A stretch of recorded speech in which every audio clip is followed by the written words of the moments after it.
For most of human history, the meal simply ended. There was no final course. There was no sweetness waiting at the close of eating. There was no spoonful of something soft and sugared that signalled the quiet conclusion of nourishment.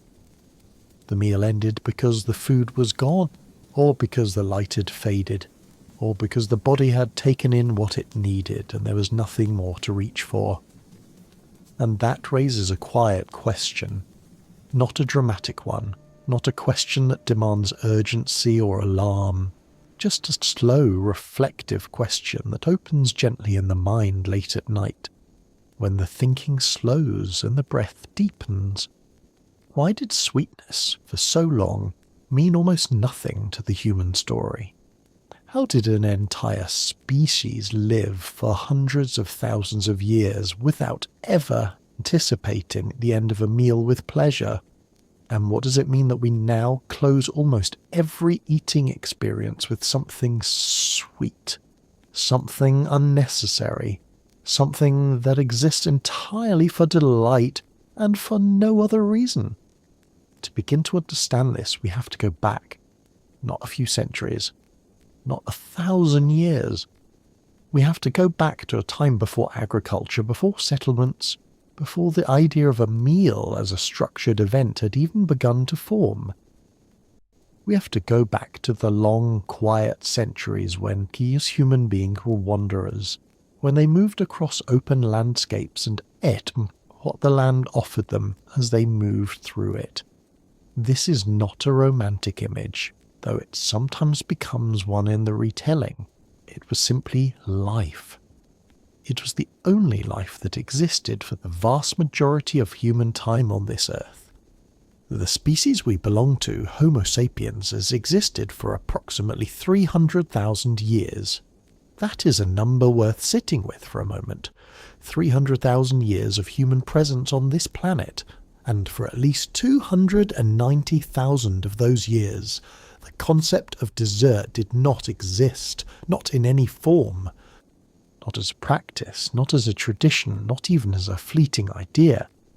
The sweetness that we now associate with celebration, with comfort, with the closing warmth of an evening meal, was absent from human experience for almost the entirety of human history.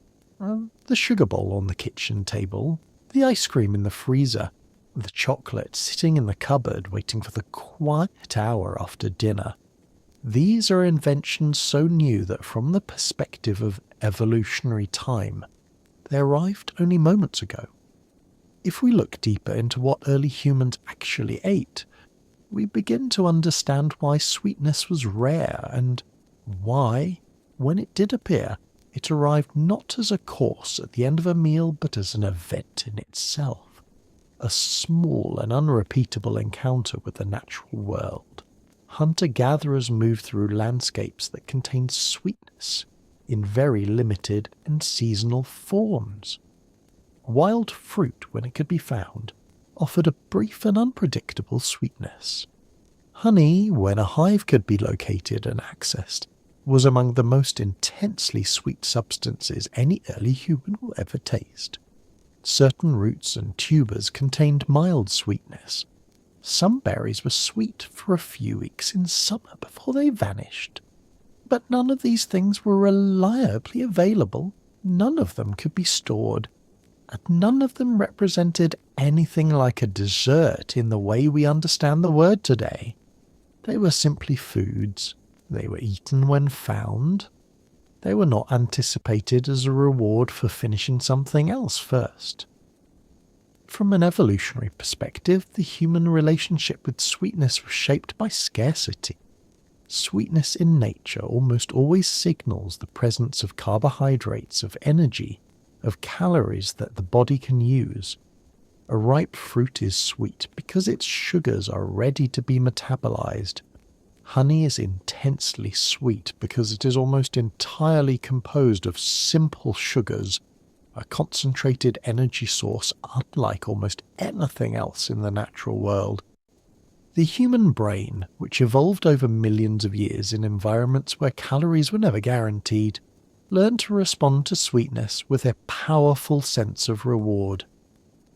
The pleasure we feel when we taste something sweet is not accidental. It is ancient.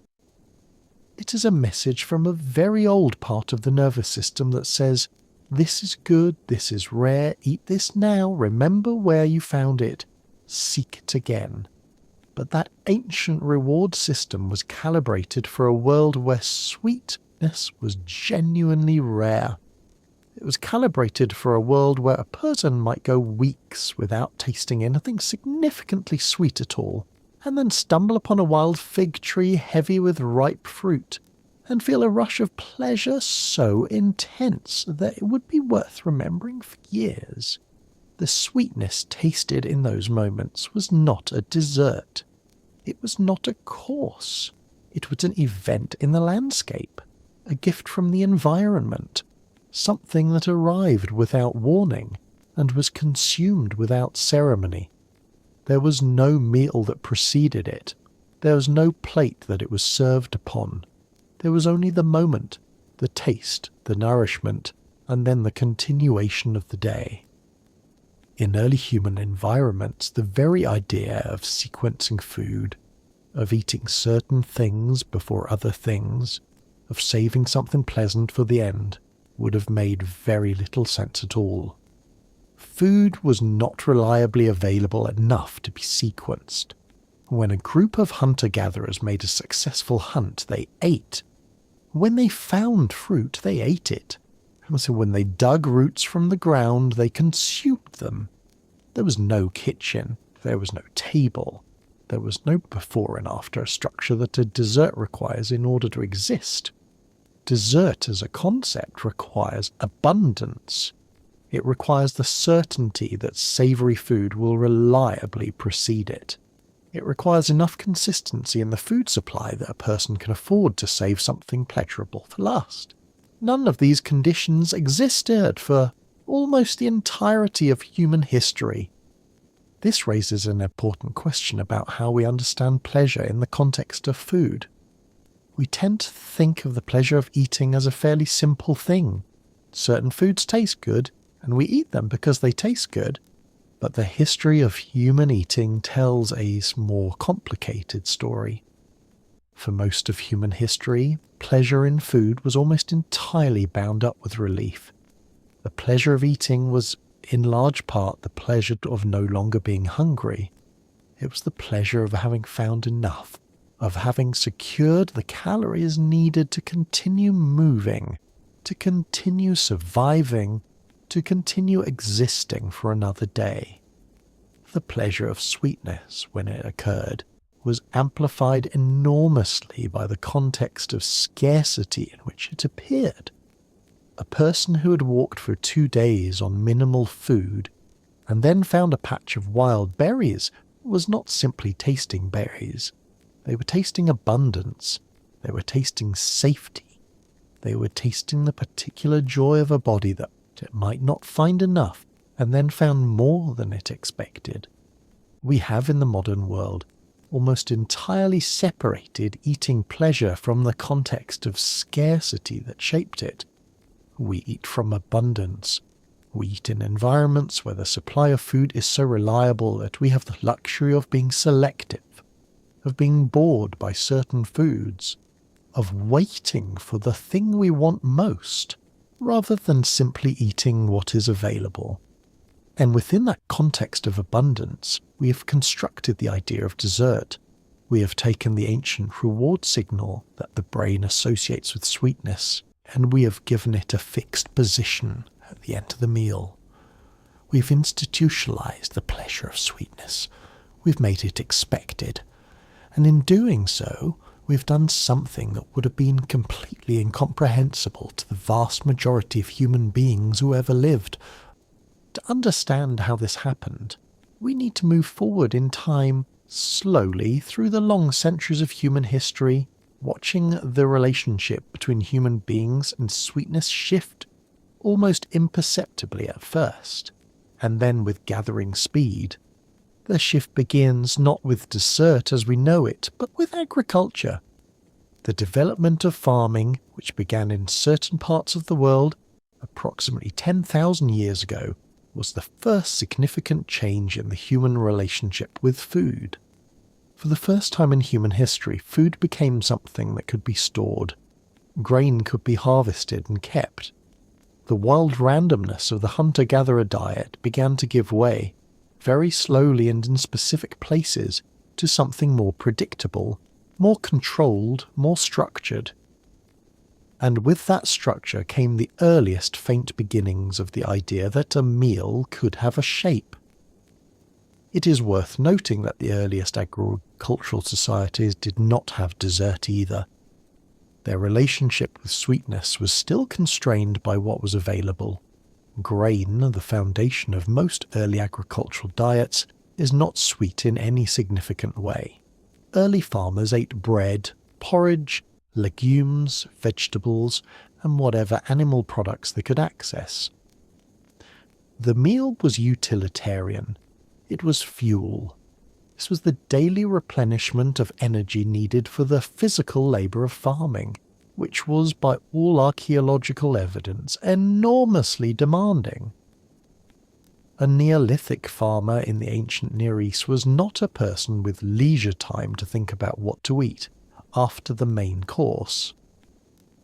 They were a person engaged in one of the most physically taxing lifestyles in human history: digging, planting, harvesting, grinding grain by hand, carrying water, building and repairing structures, managing animals, defending territory. Their food was a tool. It was not yet an experience. But even in those early agricultural societies, sweetness was present in a limited way. Fruit, when it was in season, was sweet. Honey remained intensely valued, perhaps even more so as settled communities could now exploit bee populations more systematically than nomadic groups could. And in certain regions, specific crops offered something closer to natural sweetness than grain did. Dates, which grow in the arid environments of the ancient Middle East and North Africa, are among the sweetest plant foods available anywhere in the natural world. A fully ripe date contains a very high concentration of simple sugars. For ancient Mesopotamian and Egyptian populations, dates were a form of sweetness that was accessible, reliable, and storable in dried form. They were not dessert, but they were perhaps one of the earliest foods in human history that began to occupy something like a special, pleasurable category separate from the purely functional. If we look deeper into the archaeology of ancient Egypt, we begin to find some of the earliest evidence of deliberate sweetening in human food history. Egyptian agricultural society, which developed along the Nile Valley approximately 5,000 years ago, had access to both dates and honey in quantities significant enough to incorporate them into food preparation rather than simply eating them raw. Egyptian archaeological sites have revealed evidence of sweet cakes and confections made from combinations of dates, honey, figs, and various seeds. These were not everyday foods. They were associated with festivals, with religious ceremonies, with the tables of the wealthy. They were, in other words, special, reserved. Not the conclusion of every meal, but the centerpiece of particular occasions. This is still not dessert in the modern sense, but it is the beginning of a recognizable cultural practice. The deliberate creation of sweet food for occasions of significance. The ancient Egyptians also made extensive use of carob, a legume whose pod has a natural sweetness that made it a useful sweetening agent in a culture that valued sweetness, but could not always access honey in large quantities. Carob paste was used in various preparations, and the dried pods themselves could be chewed for their mild sweetness. This is a small detail, but it points to something important.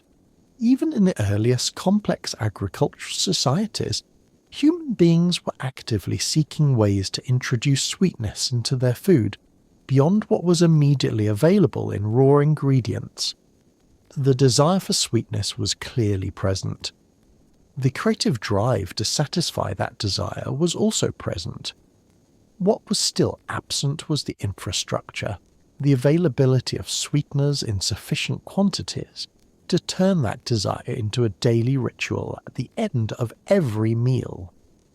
Across the ancient world, in civilizations that developed independently of one another and in very different environments, we find similar patterns.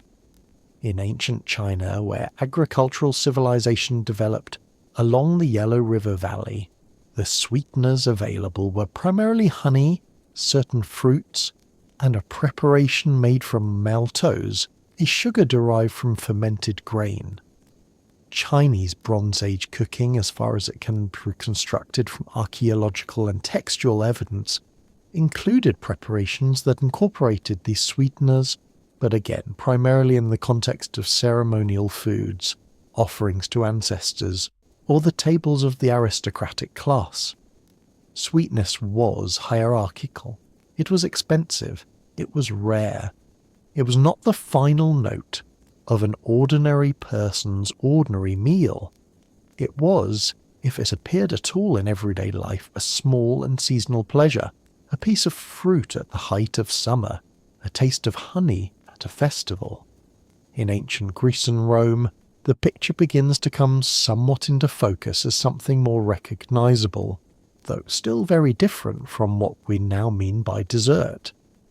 The ancient Greeks had a word for the end of a meal, the dessert course, which they called tragema, or sometimes the epipharema. This was not, however, a course of sweets in the way we would recognize today. The Greek dessert course typically consisted of fresh or dried fruit, nuts, olives, and flatbreads. Honey might be drizzled over some of these things. Figs, grapes, and pomegranates were common. The sweetness was present but restrained, and the course was as much about the transition from eating to drinking wine as it was about flavour. The ancient Greek symposium, the formal drinking party that followed the meal, was actually more significant as a cultural institution than the food that preceded it. The meal was preparation for the symposium. The tragema was a bridge between the two. The Romans elaborated on this somewhat. Roman cuisine, particularly at the higher levels of Roman society, was characterized by a fascination with flavor combination, including the deliberate mixing of sweet and savory in ways that can seem unusual to modern palates.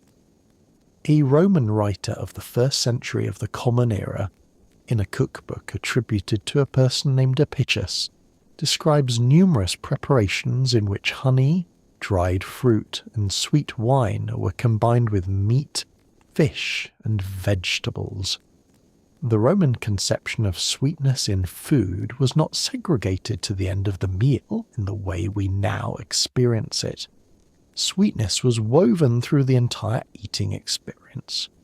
Nevertheless, the Romans did have a concept of a final course, called the mensa secundae, or second table, which might include fresh fruit, nuts, honeyed wine, and small sweet preparations. This was more recognizably similar to what we now call dessert, though still very different in character.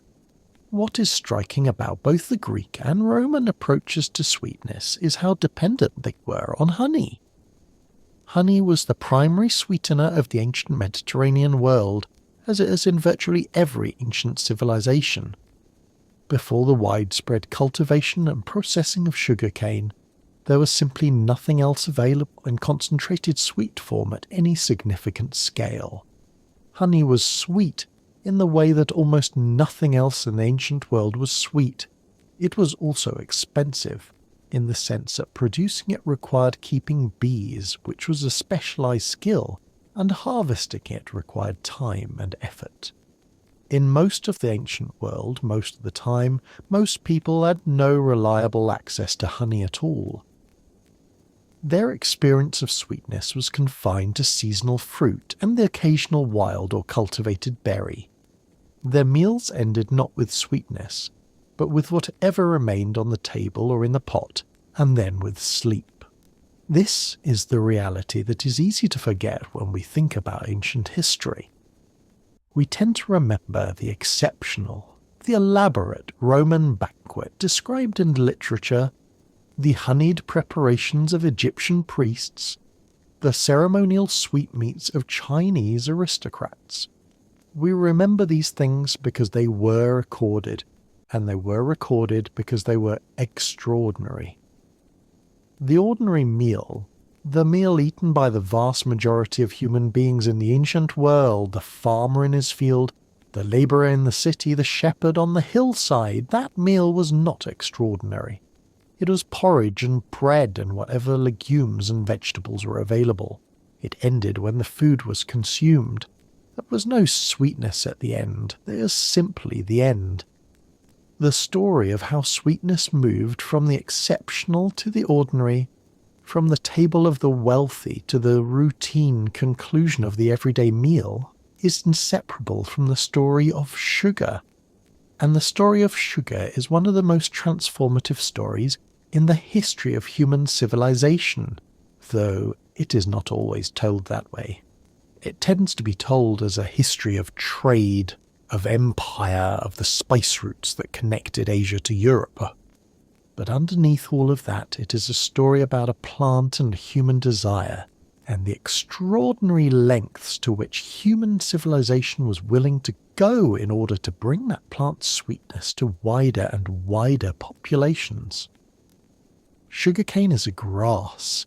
It is a tall, dense, tropical grass native to the region of New Guinea, where human beings first learned to cultivate it approximately 10,000 years ago. The cultivation of sugar cane spread slowly westward over centuries and millennia, reaching India perhaps around 6,000 years ago, and from India spreading further westward toward Persia and eventually the Mediterranean world. But for most of this early history, sugarcane was consumed very simply. People chewed the stalks to release the sweet juice. The plant was a food in itself, a source of immediate sweetness, not yet a processed ingredient used to sweeten other things. The crucial technological development was the invention of methods to extract and crystallize the sugar from the cane juice. This appears to have been developed in India at some point in the period between 500 and 1000 years before the Common Era, though the exact timeline is uncertain. The ability to produce crystalline sugar, a substance that could be stored, transported, traded and added to food preparations as an ingredient, was a genuinely significant technological moment in food history. It was the moment when sweetness became portable, when sweetness became separable from the fruit, or the honeycomb or the cane stalk that contained it, when sweetness became a thing that could be added to other things. But even with this technological development, sugar remained for many centuries a luxury item available only to the wealthy and to traders, with access to long-distance trade networks.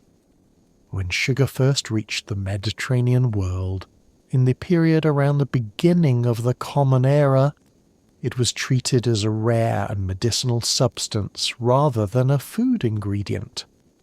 Roman writers described it as a substance with healing properties, useful for digestive complaints and other ailments. It was sold in small quantities by apothecaries. A person eating a Roman meal in the 1st century of the Common Era would no more have expected to encounter crystalline sugar at the end of their meal than they would have expected to find a substance brought from the far eastern edge of the known world and sold by healers. It was a curiosity. It was exotic. It was emphatically not a dessert ingredient in a way we now understand the term. The slow movement of sugar towards something like its modern role began at the medieval period, particularly in the Arab world, which inherited both the technology of sugar production from its Indian and Persian predecessors and the sophisticated culinary traditions of the ancient Mediterranean civilizations it absorbed and transformed. Arab confectionery arts, which developed between approximately the 7th and the 13th centuries of the Common Era, were the world's first true tradition of deliberate sweet food creation. Arab chemists and cooks combined sugar with almonds, rosewater, aromatic spices, and various fruit preparations to produce confections of extraordinary refinement. Marzipan, in its earliest forms, appears to have been an Arab invention, as were various preparations of sugar-coated nuts and seeds, elaborate sweet pastries filled with dates and almonds and sweetened with honey and sugar, and the early forms of what would eventually become the range of Middle Eastern sweet preparations that still exist today. These preparations spread westward with the expansion of Arab civilization and trade, reaching Spain, Sicily, and the southern Mediterranean during the medieval period, and they carried with them a cultural idea that would prove enormously influential. The idea that sweet food was refined food, that the ability to produce elaborate sugar confections was a mark of civilizational sophistication, that sweetness at the table was a statement about wealth, taste, and cultural achievement. In the medieval courts of Europe, where sugar began to arrive via trade routes from the Arab world, and from the sugar-producing regions that Arab civilization had developed in North Africa, Cyprus, and Sicily, sugar confections became objects of extraordinary prestige. A skilled confectioner who could produce elaborate sugar sculptures, called subtleties in medieval English, was one of the most valued members of a wealthy household's culinary staff. Sugar was used at medieval European banquets not primarily for its flavour, but as a medium for artistic and symbolic display. Intricate castles, animals, coats of arms, and religious scenes were sculpted from sugar and placed on the tables of the wealthy as demonstrations of power and sophistication. This is still not dessert in the modern sense. The medieval sugar table was performative in a way that the modern dessert course is not. It was about display. It was about the statement that the host had the means to acquire and deploy one of the most expensive and rare ingredients in the world. When a medieval English nobleman served a sugar subtlety at his feast, he was not offering his guests a pleasurable conclusion to the meal. He was demonstrating his wealth and his connections to the luxury trade networks that made such things possible. The sweetness was almost beside the point. The sugar could have been inedible, or nearly so, as some of these sculptures apparently were, having been painted with pigments and coated with substances that made consumption inadvisable. What mattered was that it was there. What mattered was that it was sugar. But alongside this performative use of sugar at the highest levels of society, something quieter was also happening. The trade routes that brought sugar to Europe were, century by century, bringing it in larger quantities and at gradually lower prices. The Portuguese and Spanish expansion into the Atlantic islands, the Azores, Madeira, the Canary Islands, in the 14th and 15th centuries, and the subsequent establishment of sugar plantations in these islands using enslaved labour from Africa, represented a significant increase in the supply of sugar available to European markets. This was a development with catastrophic human consequences that would expand enormously when sugar cultivation spread to the Caribbean and the Americas in the following centuries. But from the narrow perspective of food history, it marked the beginning of a slow shift in sugar's status from extreme luxury to a more widely available commodity. The 16th and 17th centuries in Europe saw sugar begin its long descent from the tables of kings to the tables of the emerging middle classes, A merchant in London or Amsterdam in the year 1500 would have used sugar as a prized and expensive ingredient, available in small quantities and used sparingly for special occasions. By the year 1600, sugar was more available but still not cheap. By 1700, with the enormous expansion of Caribbean sugar production, sugar was becoming something that even people of modest means might incorporate into their cooking with some regularity. And it was during this period that the modern shape of the dessert course began to emerge. The 17th and 18th centuries saw the development, particularly in France, of what we might call the first recognizable tradition of pastry and confectionery as a distinct culinary art form. French pastry chefs in this period began to develop the technical vocabulary that still underlies much of what we call dessert today. Puff pastry, choux pastry, various forms of cream and custard, preparations based on the combination of eggs, butter, sugar, and flour in various proportions. These were developed and refined during this period into something approaching the form we would recognize today. The pastry chef, or pâtissier, emerged as a specialized culinary professional, distinct from the cook who prepared savory food. And with this specialization came the institutionalization of sweet food as a category, as a recognized and deliberate conclusion to the meal. It is worth pausing here to notice what was happening at a cultural level as this shift unfolded. The dessert course, as it emerged in the refined cooking of 17th and 18th century France, was not simply a response to the increased availability of sugar. It was also a cultural choice, a decision to organize the meal in a particular way, to create a structure in which certain flavors and pleasures were reserved for a specific position within the eating experience. The fact that this structure emerged in a context of increasing sugar availability is not coincidental, but it was not determined by availability alone. Many other changes in the culture of eating contributed to it. The increasing formalization of dining as a social practice, the growing emphasis on the meal as a theatrical event at which impression and refinement were displayed, the development of professional cooking as a distinct and honourable craft, and the emergence of a prosperous middle class that aspired to the eating habits of the aristocracy. In early human environments, as we noted at the beginning, the meal had no structure in this sense at all.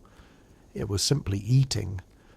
The introduction of structure, of courses, of a recognized sequence of different types of food in a particular order, was a cultural achievement that accumulated over many centuries of increasing food security and social complexity. The dessert course was the capstone of this structure, the final element of a pattern that had been built up over a very long time. It represented, in a sense, the ultimate expression of food as something more than fuel, as something that could be shaped and sequenced and concluded with pleasure purely for pleasure's sake.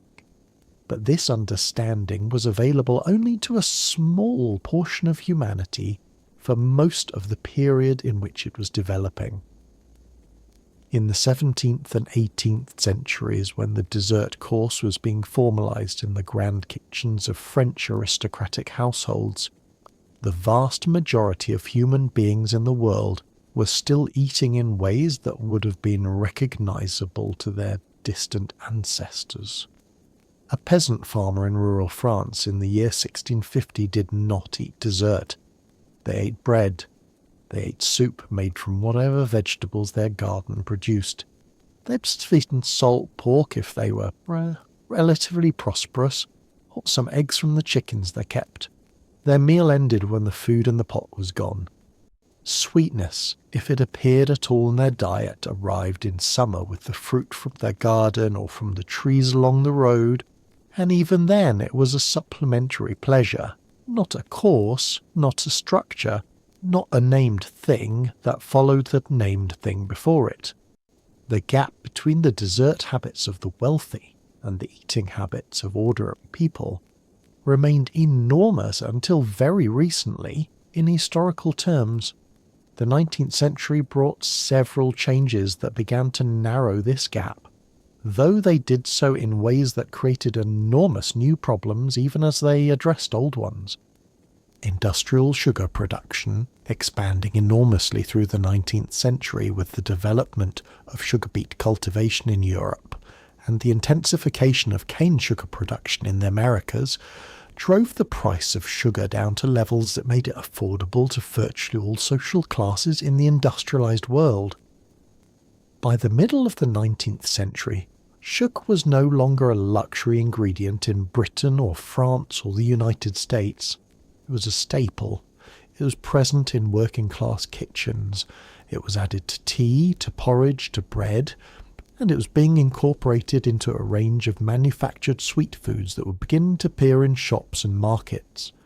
The industrial production of sweet foods, biscuits, candies, jams, preserved fruits, chocolate, and eventually a vast array of packaged and processed sweet products represented a further democratization of sweetness that continued through the late 19th and the entire 20th century.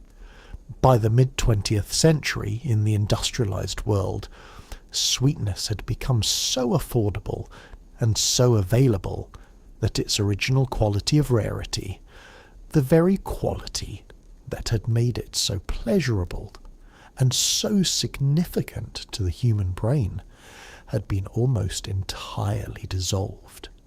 You could have sweetness at any moment. You could have it cheaply.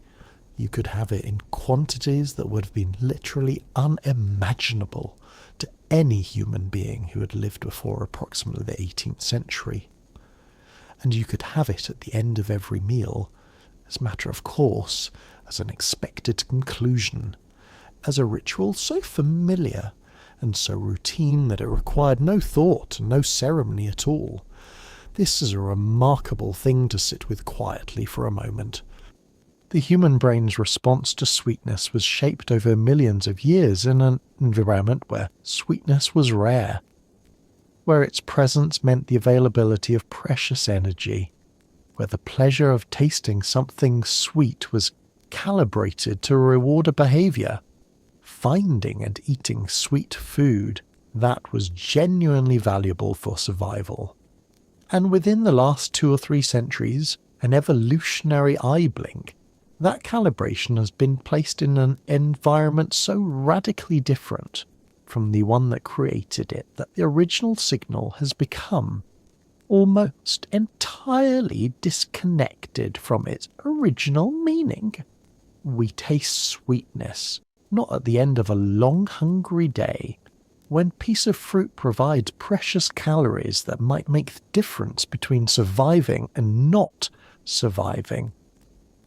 We taste it at the end of a meal during which we have already consumed more calories than our bodies needed.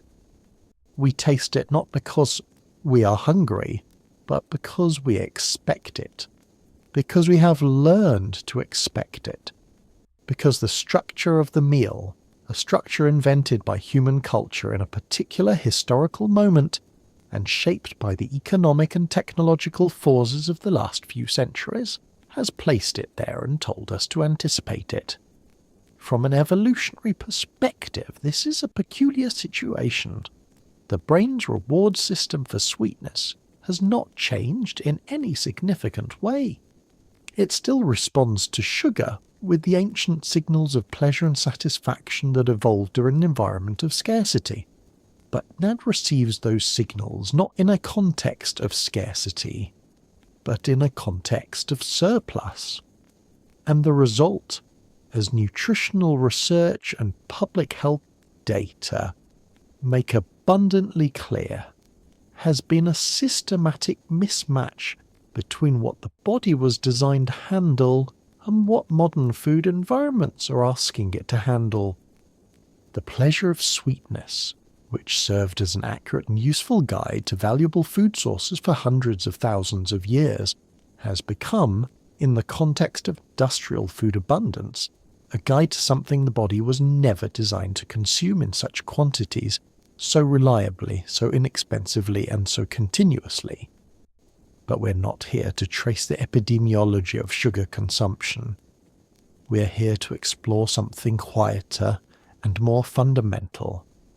We're here to think about what it means that the thing we now take for granted as the natural conclusion of a meal, the sweet thing, the dessert, the piece of cake or the bowl of ice cream or the square of chocolate, was for the vast majority of human history entirely unknown, not forbidden, not available but inaccessible, simply unknown. The ending of the meal with sweetness was not a possibility that was denied to most humans throughout history. It was a possibility that had not yet been conceived of. The structure of the meal, the very idea that eating could be divided into courses with a sweet finale, was a cultural invention that arrived very recently in a very particular set of historical circumstances for a very small subset of humanity, and has only become something approaching a universal experience within the last century or so. When we think about ancient life in this way, certain things come into focus that are otherwise easy to miss. The extraordinary ordinariness of most of human eating history, for one thing. The meal, for most of human history, was not an experience. It was not something that happened to a person in a structured way over a period of time during which different flavours and textures arrived in a designed sequence. It was simply feeding. It was the satisfaction of hunger through the consumption of whatever was available. And the absence of a sweet ending to this process meant that the meal had no emotional crescendo in the way our meals tend to have now. It did not build toward anything. It did not conclude with a reward. It simply ended when it ended, and life continued. There is something almost meditative about this, if we let ourselves imagine it without judgment. A person sitting at the edge of a fire 10,000 years ago, having eaten the food that was available that evening, and then simply stopping, not reaching for anything else, not feeling the mild, pleasant anticipation of something sweet that still waited to be tasted, not experiencing the slight letdown that many people describe when they realize they want something sweet after a meal but do not have it, simply stopping, sitting in the warmth of the fire, being full or not quite full or somewhere in between, and then eventually lying down to sleep. The meal was behind them, the night was ahead.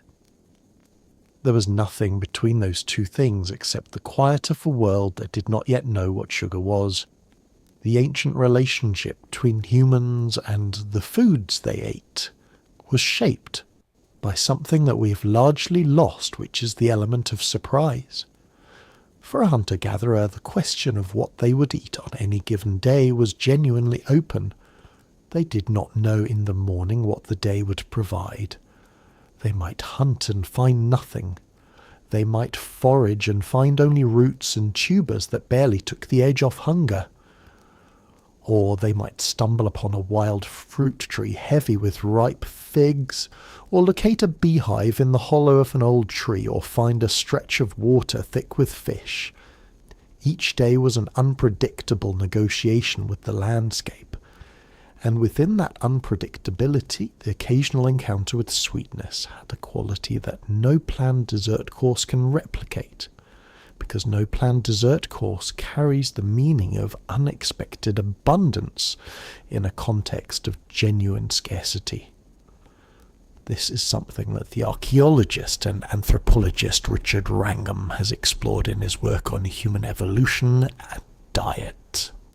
Wrangham argues, among other things, that the human brain and body underwent significant changes as a result of cooking, of the ability to render food more digestible and more calorie-dense through the application of heat.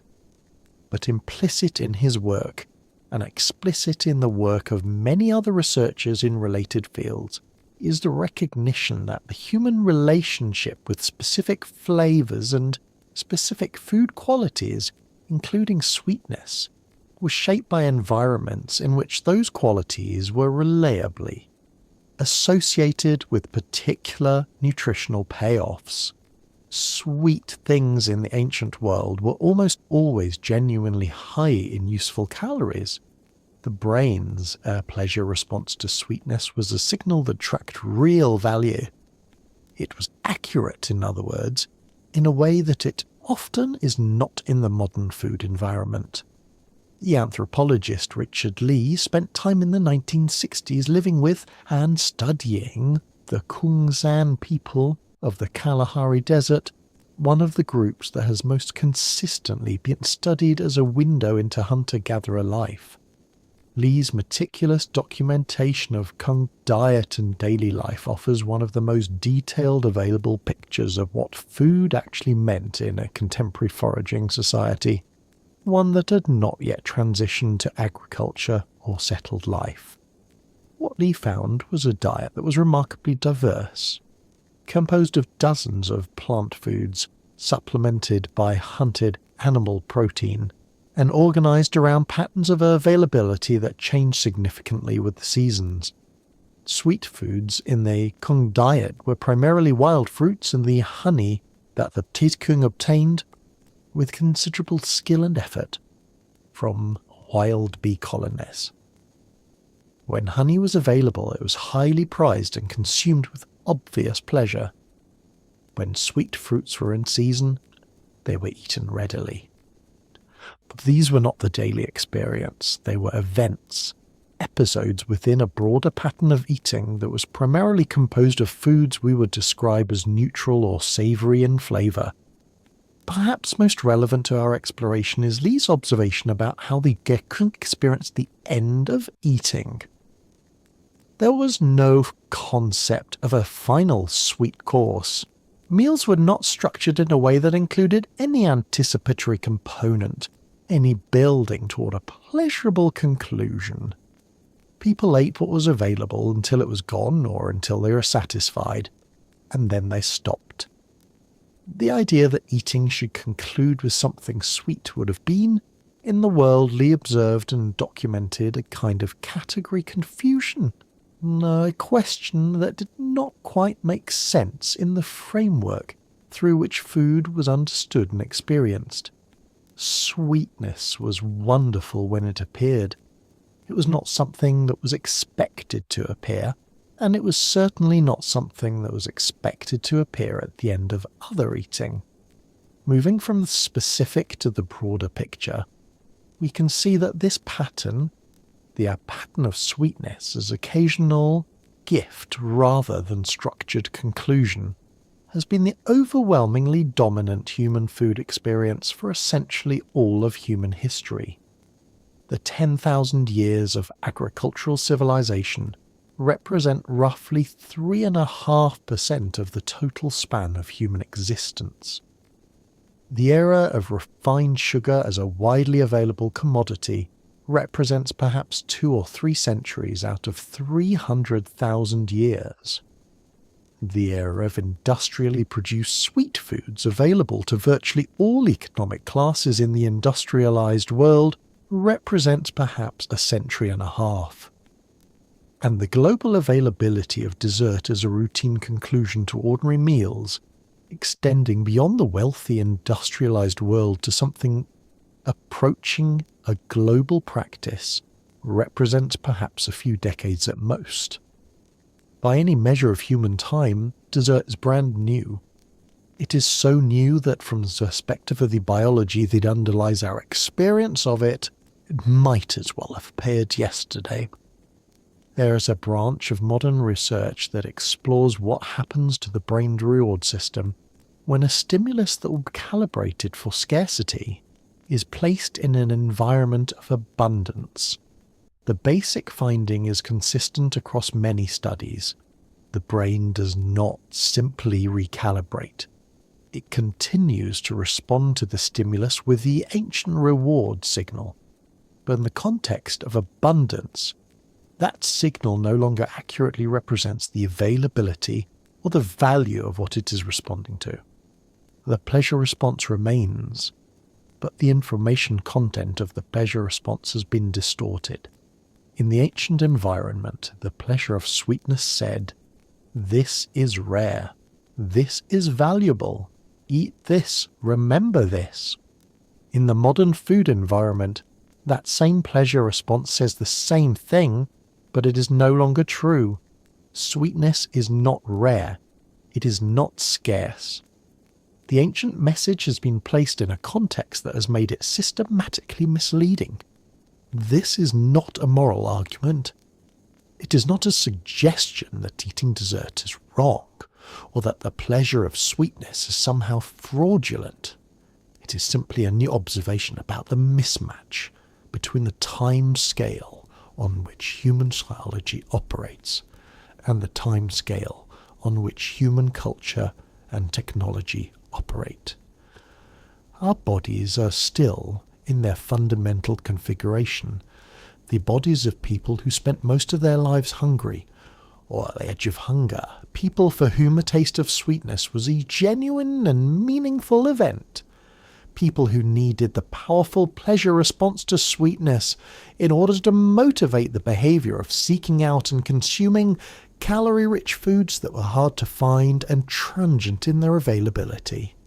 Our culture, on the other hand, has transformed the food environment so rapidly that this biology finds itself in a situation it was never designed to inhabit.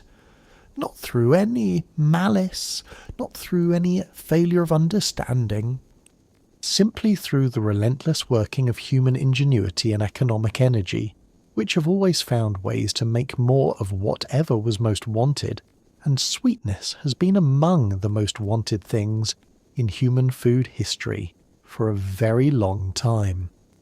If we look deeper into the cultural history of dessert, we find that the transition from sweetness as occasional luxury to sweetness as daily expectation was accompanied by a significant change in how the end of a meal was understood emotionally and socially.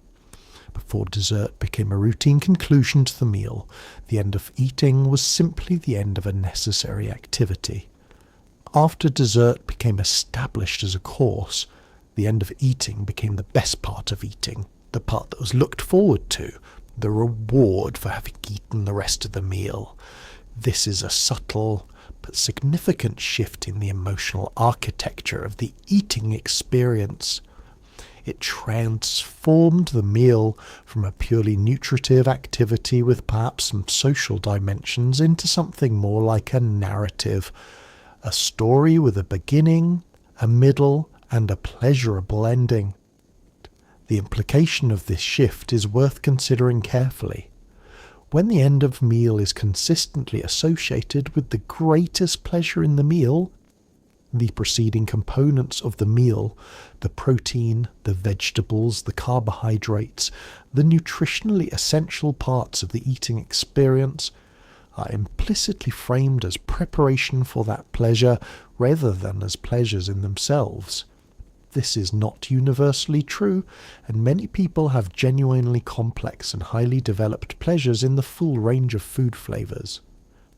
But the basic structural logic of the dessert course does tend to organise the hierarchy of eating pleasure in a particular way, with sweetness at the top and everything else leading up to it. And this hierarchy did not exist for most of human history, because the core structure that creates it did not exist. For ancient hunter-gatherers, the pleasure of a meal, to the extent that a loosely structured eating event could be called meal, was not organised hierarchically in this way. It was spread across the entire eating experience.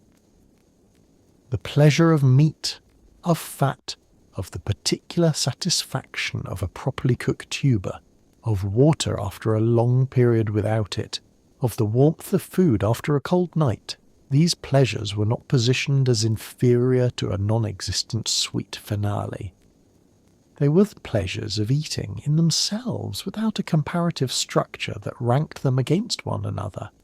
There was no reward at the end of eating because the experience of eating, when food was available, was itself the reward.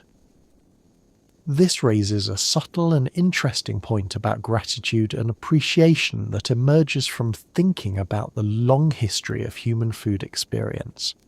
The quality of attention that a person brings to eating when food is genuinely uncertain, when each meal is an event rather than a routine, is different from the quality of attention available in a context of reliable abundance.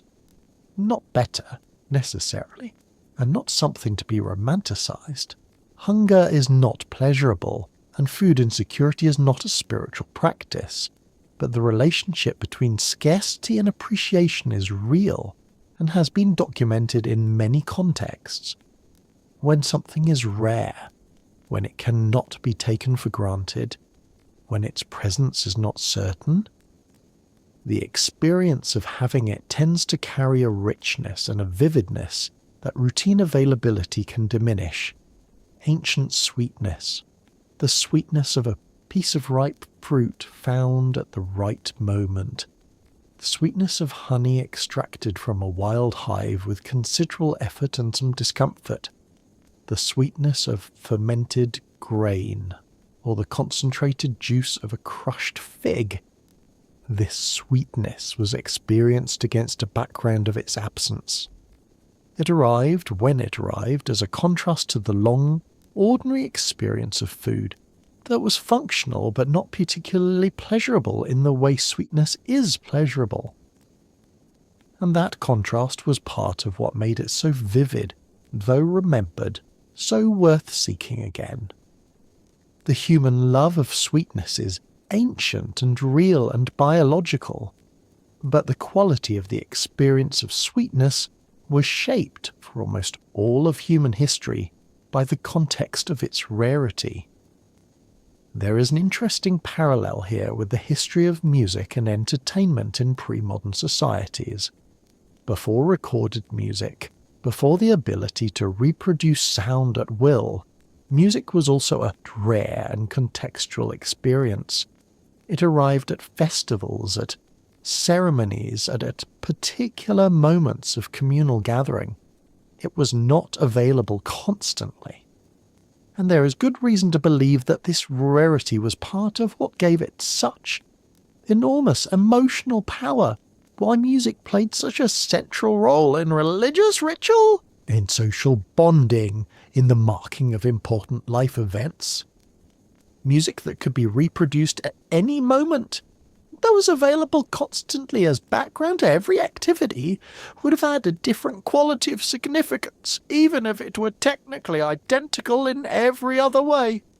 Similarly, sweetness that arrived rarely and unpredictably carried a charge of significance, a quality of occasion that sweetness available at every meal cannot quite replicate, even when it is technically more refined and more intense.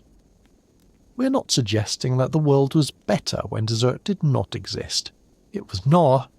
Hunger was not better than fullness. Scarcity was not better than abundance. The expansion of the availability of sweetness, like the expansion of the availability of music through recording technology, represented a genuine increase in human access to one of the sources of pleasure in human life. But the expansion did change the character of the experience, and understanding that change helps us understand something important about the relationship between what human beings are biologically and what human civilization has created around them. The history of dessert is, in a quiet way, a history of the relationship between biology and culture. It is a story about a biological signal, the brain's ancient reward response to sweetness, that was shaped in one kind of world and then placed very rapidly in a radically different world. It is a story about what happens when the things that were once rare become common, when the things that once marked occasions become routine, when the pleasures that once arrived as gifts from the landscape become items on a menu that we order without hesitation and consume without particular ceremony. It is a story about adaptation and about the peculiar situation that arises when cultural adaptation moves faster than biological adaptation. When the world that human beings have built changes more rapidly than the bodies and brains they have inherited from their ancestors. From an evolutionary perspective, the body that sits down to dinner this evening and reaches for something sweet at the end of the meal is doing something that would have been incomprehensible to the vast majority of the humans who lived before the modern era.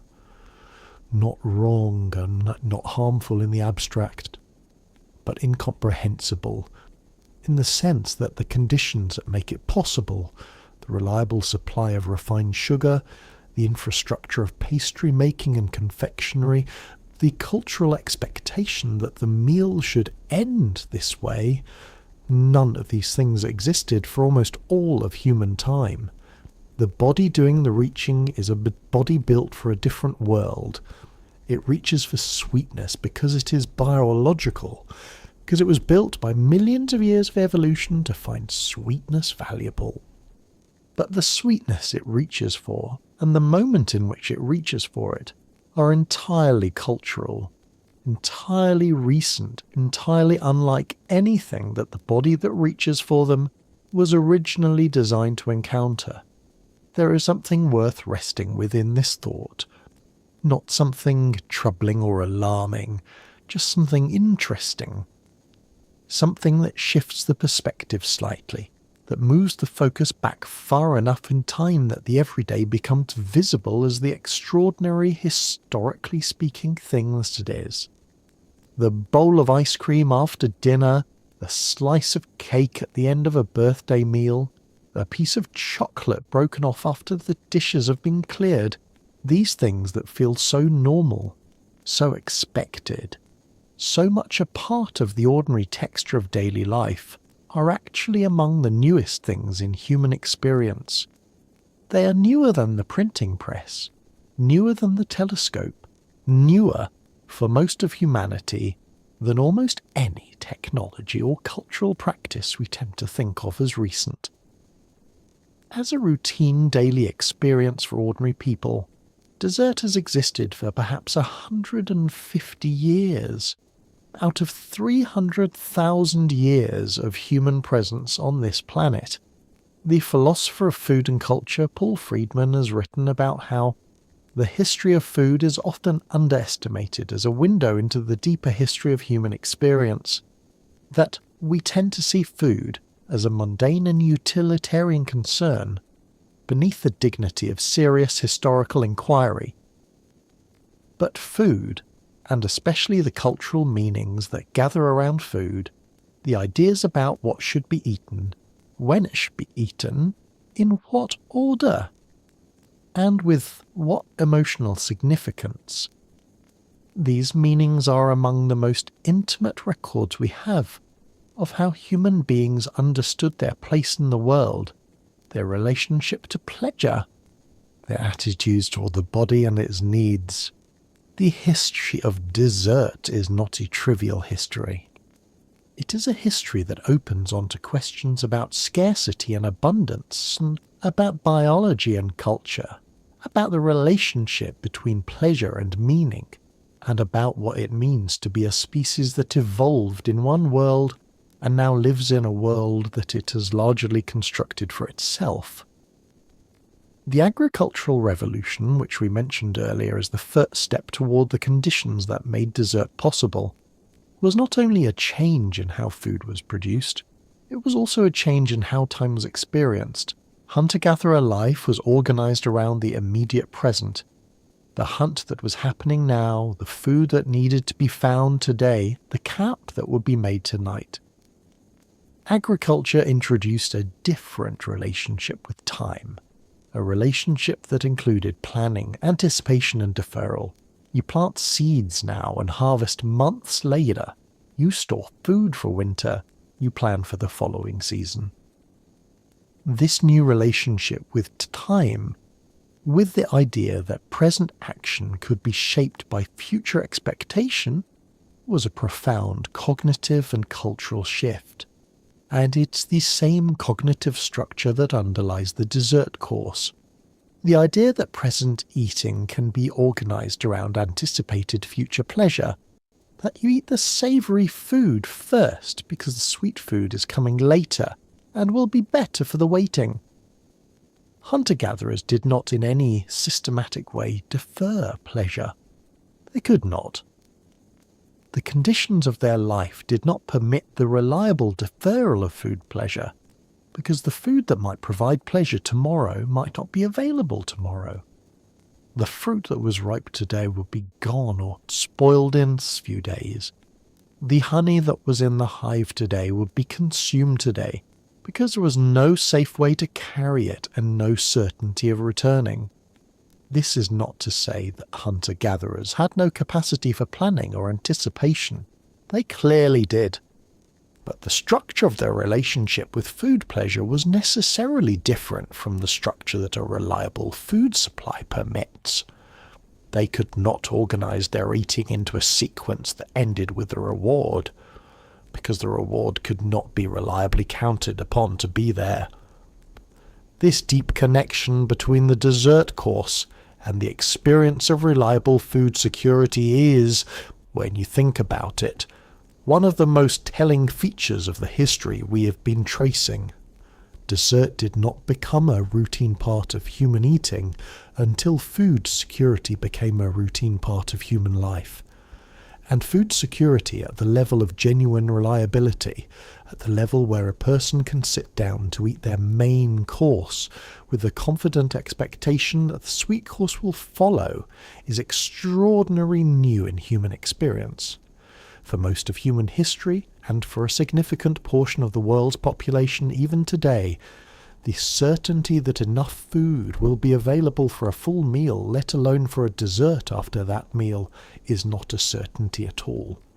It is something that depends on a vast and fragile infrastructure of agriculture, trade, processing, transport, storage, and distribution that has only been built in its current form within the last few centuries, and only became globally significant within the last few generations.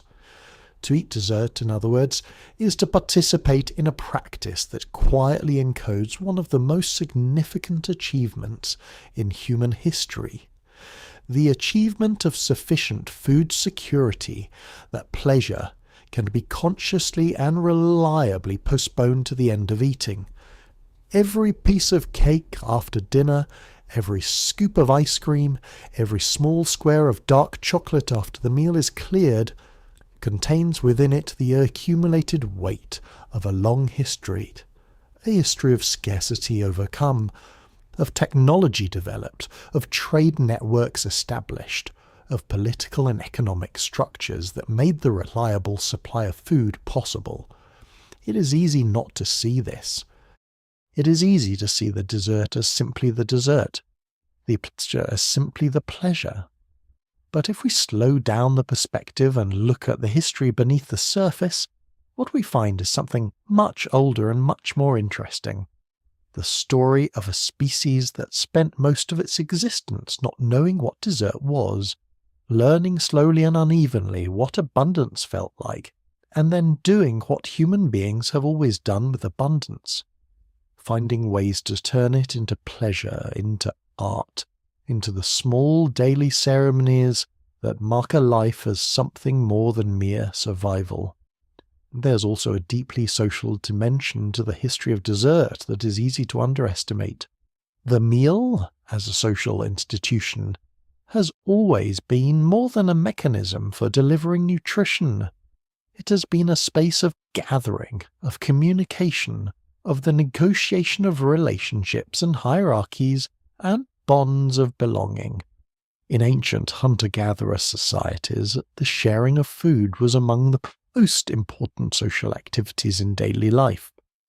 Richard Lee's studies of the Doikungzan documented the elaborate social protocols that governed the distribution of meat after a successful hunt, the obligations to share, the ways in which sharing established and maintained social relationships, the meanings that different people's access to different portions of a kill carried. Food sharing was social fabric. It was how community was made and maintained. In agricultural and early urban societies, the shared meal became more elaborately structured, and with that elaboration came new social meanings. The question of who sat where, who was served what, who ate first and who ate last, these questions carried enormous social significance in virtually every culture for which we have records. And the question of who received sweetness, who had access to honey and fruit and later to sugar confections, was also a social question with clear hierarchical implications. For much of human history, sweetness at the table was a marker of status. To serve sweetness was to demonstrate wealth and power. To receive sweetness was to be recognized as worthy of it. The democratization of sweetness, the movement of sugar from the tables of kings to the tables of ordinary people, was therefore also a social democratization, a redistribution of a symbol of status as well as a distribution of a caloric resource. When dessert became a routine conclusion to the ordinary meal, available to people of modest means as well as the wealthy, something significant happened to this social dimension of sweetness. The status signal was diluted, not eliminated, but significantly diluted. In its place, a different set of meanings gathered around the sweet course. Dessert became associated not so much with wealth and power as with comfort, indulgence, celebration, and childhood. The birthday cake, the holiday dessert, the sweet treat as reward for children. These associations, which feel so deeply embedded in modern culture that they seem almost natural, are actually relatively recent developments, products of the specific cultural moment in which sugar became cheap and the dessert course became democratized. They represent the translation of an older set of meanings, sweetness as luxury, sweetness as marker of high status, sweetness as exceptional occasion, into a new key, sweetness as everyday pleasure, sweetness as comfort, sweetness as the small daily reward that marks the end of the meal and the beginning of rest. There is something worth noting here about the nature of cultural meaning and how it attaches to food. The meanings we associate with dessert, the warmth of it, the comfort, the sense of a small and reliable pleasure at the end of a long day did not come with the food itself. They were attached to it by the culture in which we grew up. They are the accumulated residue of 100 years or so of a particular cultural practice, the democratized dessert course, meeting the much older biological fact of the brain's pleasure response to sweetness. The biological fact provided the raw material. The cultural practice shaped it into a particular form of meaning.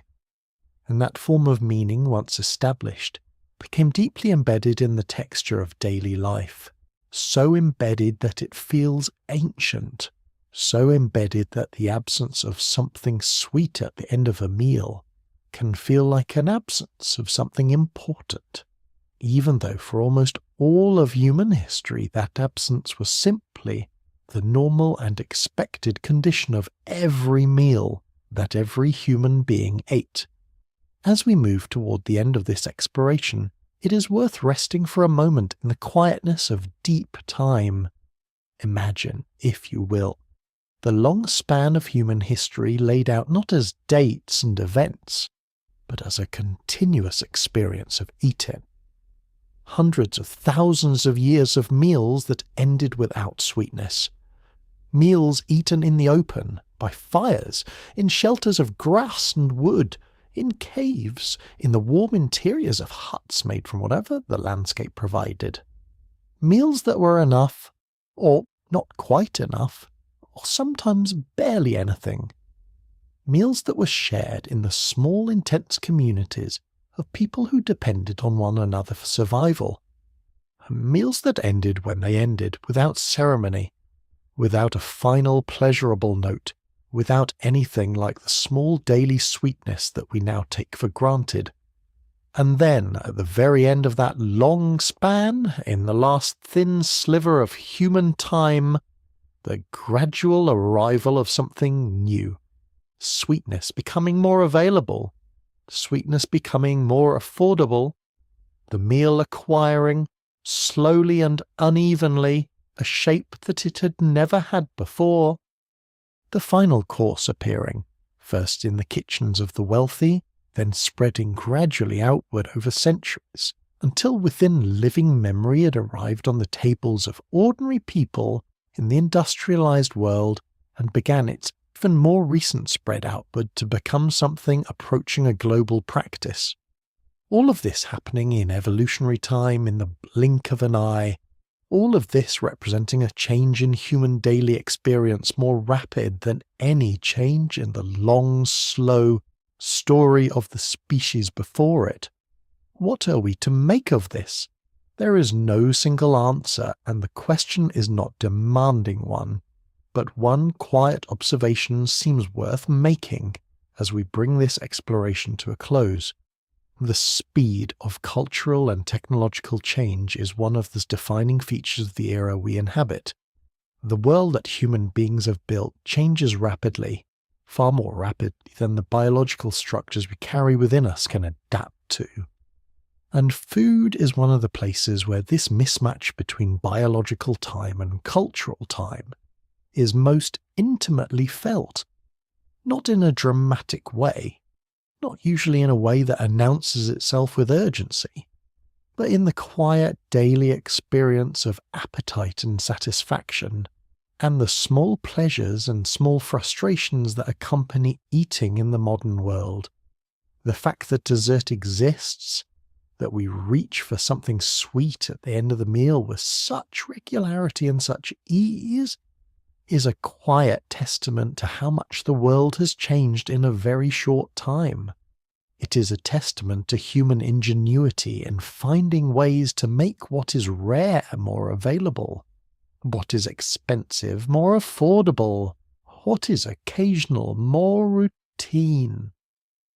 And it is also, in its quiet way, a reminder of how much remains from the ancient world within the modern body. The pleasure we take in sweetness is not modern, it is very old. It comes from a part of our biology that was shaped in a world we can barely imagine. A world without clocks, without kitchens, without menus, without the reliable certainty that the food we were looking for would be found. In that world, sweetness was a gift. It arrived unexpectedly. It tasted like abundance. It tasted like safety. It tasted like the particular joy of a body that were not sure it would find enough, and then found more than it expected. We still carry that response within us. It lives in the pleasure of the first taste of something sweet after a meal. It lives in the warmth that gathers around certain sweet foods and certain moments. The birthday cake, the holiday dessert, the piece of chocolate broken off quietly in the evening. It lives in the way sweetness, even now, even in a world where it's available at every moment, can still feel like a small event, a small occasion, a gentle marking of the end of something and the beginning of rest. The ancient biology is still there, doing what it was built to do, responding to the taste of sweetness, with a signal of pleasure and reward. The world around it has changed beyond all recognition, but the signal remains, And in the quiet moment of tasting something sweet at the end of the day, something in the body, something very old and very persistent, still knows exactly what it means. The meal ends, the sweetness is tasted, the day is done. And somewhere beneath all of the culture and all of the history, beneath the pastry chefs and the sugar plantations and the trade routes, and the long, complicated story of how sweetness moved from the wild fig tree to the dessert plate, the oldest part of the brain does what it's always done. It notices the sweetness. It registers the pleasure. It says quietly and with great certainty, "This is good. This is enough. You can rest now." And then the night begins. But before the night fully settles, before the mind lets go of the day and slides into the slow warmth of sleep, there's still more to consider in this long history, because the story of sweetness and its absence is not only a story about what people ate, it is also a story about how people thought about the future, about reward, about the relationship between effort and pleasure, and about the way that certain experiences become so deeply embedded in daily life that they stop being recognizable as historical inventions and start feeling like facts of nature. And to follow that thread a little further, to trace it through a few more of its turns and complications, is to find oneself thinking not just about food, but about something broader and more fundamental to the human experience. Consider for a moment the geography of sweetness. The distribution of sweet foods across the ancient world was not uniform. It was determined by climate, by ecology, by the particular configurations of plants and animals that different regions of the earth happen to contain. The tropics, where heat and moisture combine to create the conditions for the growth of fruit-bearing plants in enormous variety and abundance, were far richer in natural sweetness than the more temperate regions. A person living in equatorial Africa or in the forest of what is now Southeast Asia had access to a much wider range of naturally sweet plant foods than a person living in the grasslands of Central Asia or the boreal forests of Northern Europe. The fig and the mango and the banana, the papaya and the lychee and the guava, these were not universally available gifts of the earth. They were the particular gifts of particular places, and the people who lived in those places had a relationship with sweetness that was necessarily different from the relationship of people who lived where such things did not grow. This geographical unevenness in the distribution of natural sweetness had consequences that extended far beyond food. It shaped the particular ways in which different cultures developed their relationships with sweetening agents, their culinary traditions, their religious and ceremonial uses of sweet food. In regions where fruit was abundant and varied, sweetness was present in everyday food, in a way that shaped cooking traditions quite differently from regions where it was rare. In regions where honey was the primary source of concentrated sweetness, and where bees were native and abundant, honey-based food traditions developed that gave sweetness a particular ceremonial and often sacred character. In regions where neither fruit nor honey was reliably available, sweetness might be almost entirely absent from food culture, replaced by the savoury, the fermented, the intensely umami flavours that represent the other major axis of food pleasure in human history. The fermented foods of the world are in a sense the other great tradition of culinary pleasure, the tradition that developed independently of sweetness, and that represents a different kind of nutritional wisdom accumulated over. Fermentation, the process by which microorganisms transform foods into more complex, more flavourful, and often more nutritious forms, was discovered many times independently in many different cultures. The fermented grain beverages, the aged cheeses, the cured and preserved meats, the pickled vegetables, the complex sour flavours of naturally leavened bread. These represent a rich tradition of culinary pleasure that is in some ways more ancient than the tradition of sweetness. Because fermentation happens naturally whenever sugars and microorganisms encounter one another under the right conditions, and early humans almost certainly encountered fermented foods accidentally before they learned to produce them deliberately. The interesting thing about fermented foods in the context of our exploration is that they represent a kind of pleasure that is, if anything, even more culturally constructed than the pleasure of sweetness. The pleasure of sweetness is straightforwardly biological.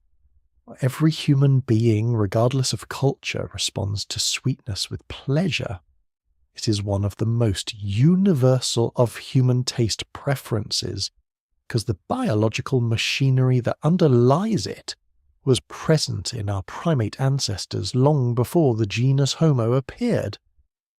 But the pleasure of fermented foods, the pleasure of aged cheese and sour bread and bitter beer, is far more culturally variable. Children, in most cultures, do not initially like these flavours. They're acquired tastes, tastes that have to be learned, tastes that require a degree of cultural transmission to be understood and appreciated. The fact that so many human cultures developed elaborate traditions of fermented food pleasure is evidence of how powerfully cultural learning can shape the human relationship with flavour. This contrast between the biological universality of sweet pleasure and the cultural specificity of many other food pleasures is relevant to understanding why dessert, when it emerged as a cultural practice, spread so rapidly and so widely. Sweetness was already universally liked. The cultural invention of the dessert course did not have to create a pleasure from scratch. It only had to give an existing, universal pleasure a specific cultural form and position within the structure of the meal. Whereas a taste for fermented foods, for bitter flavours, for the complex savoury depths of de-aged and processed ingredients, required cultural transmission and a degree of learning. The taste for sweetness required nothing at all. It was already there, in every person who ever sat down at a table. It only needed the historical conditions, the food security, the affordable sugar, the cultural norms to be given its particular place at the end of the meal.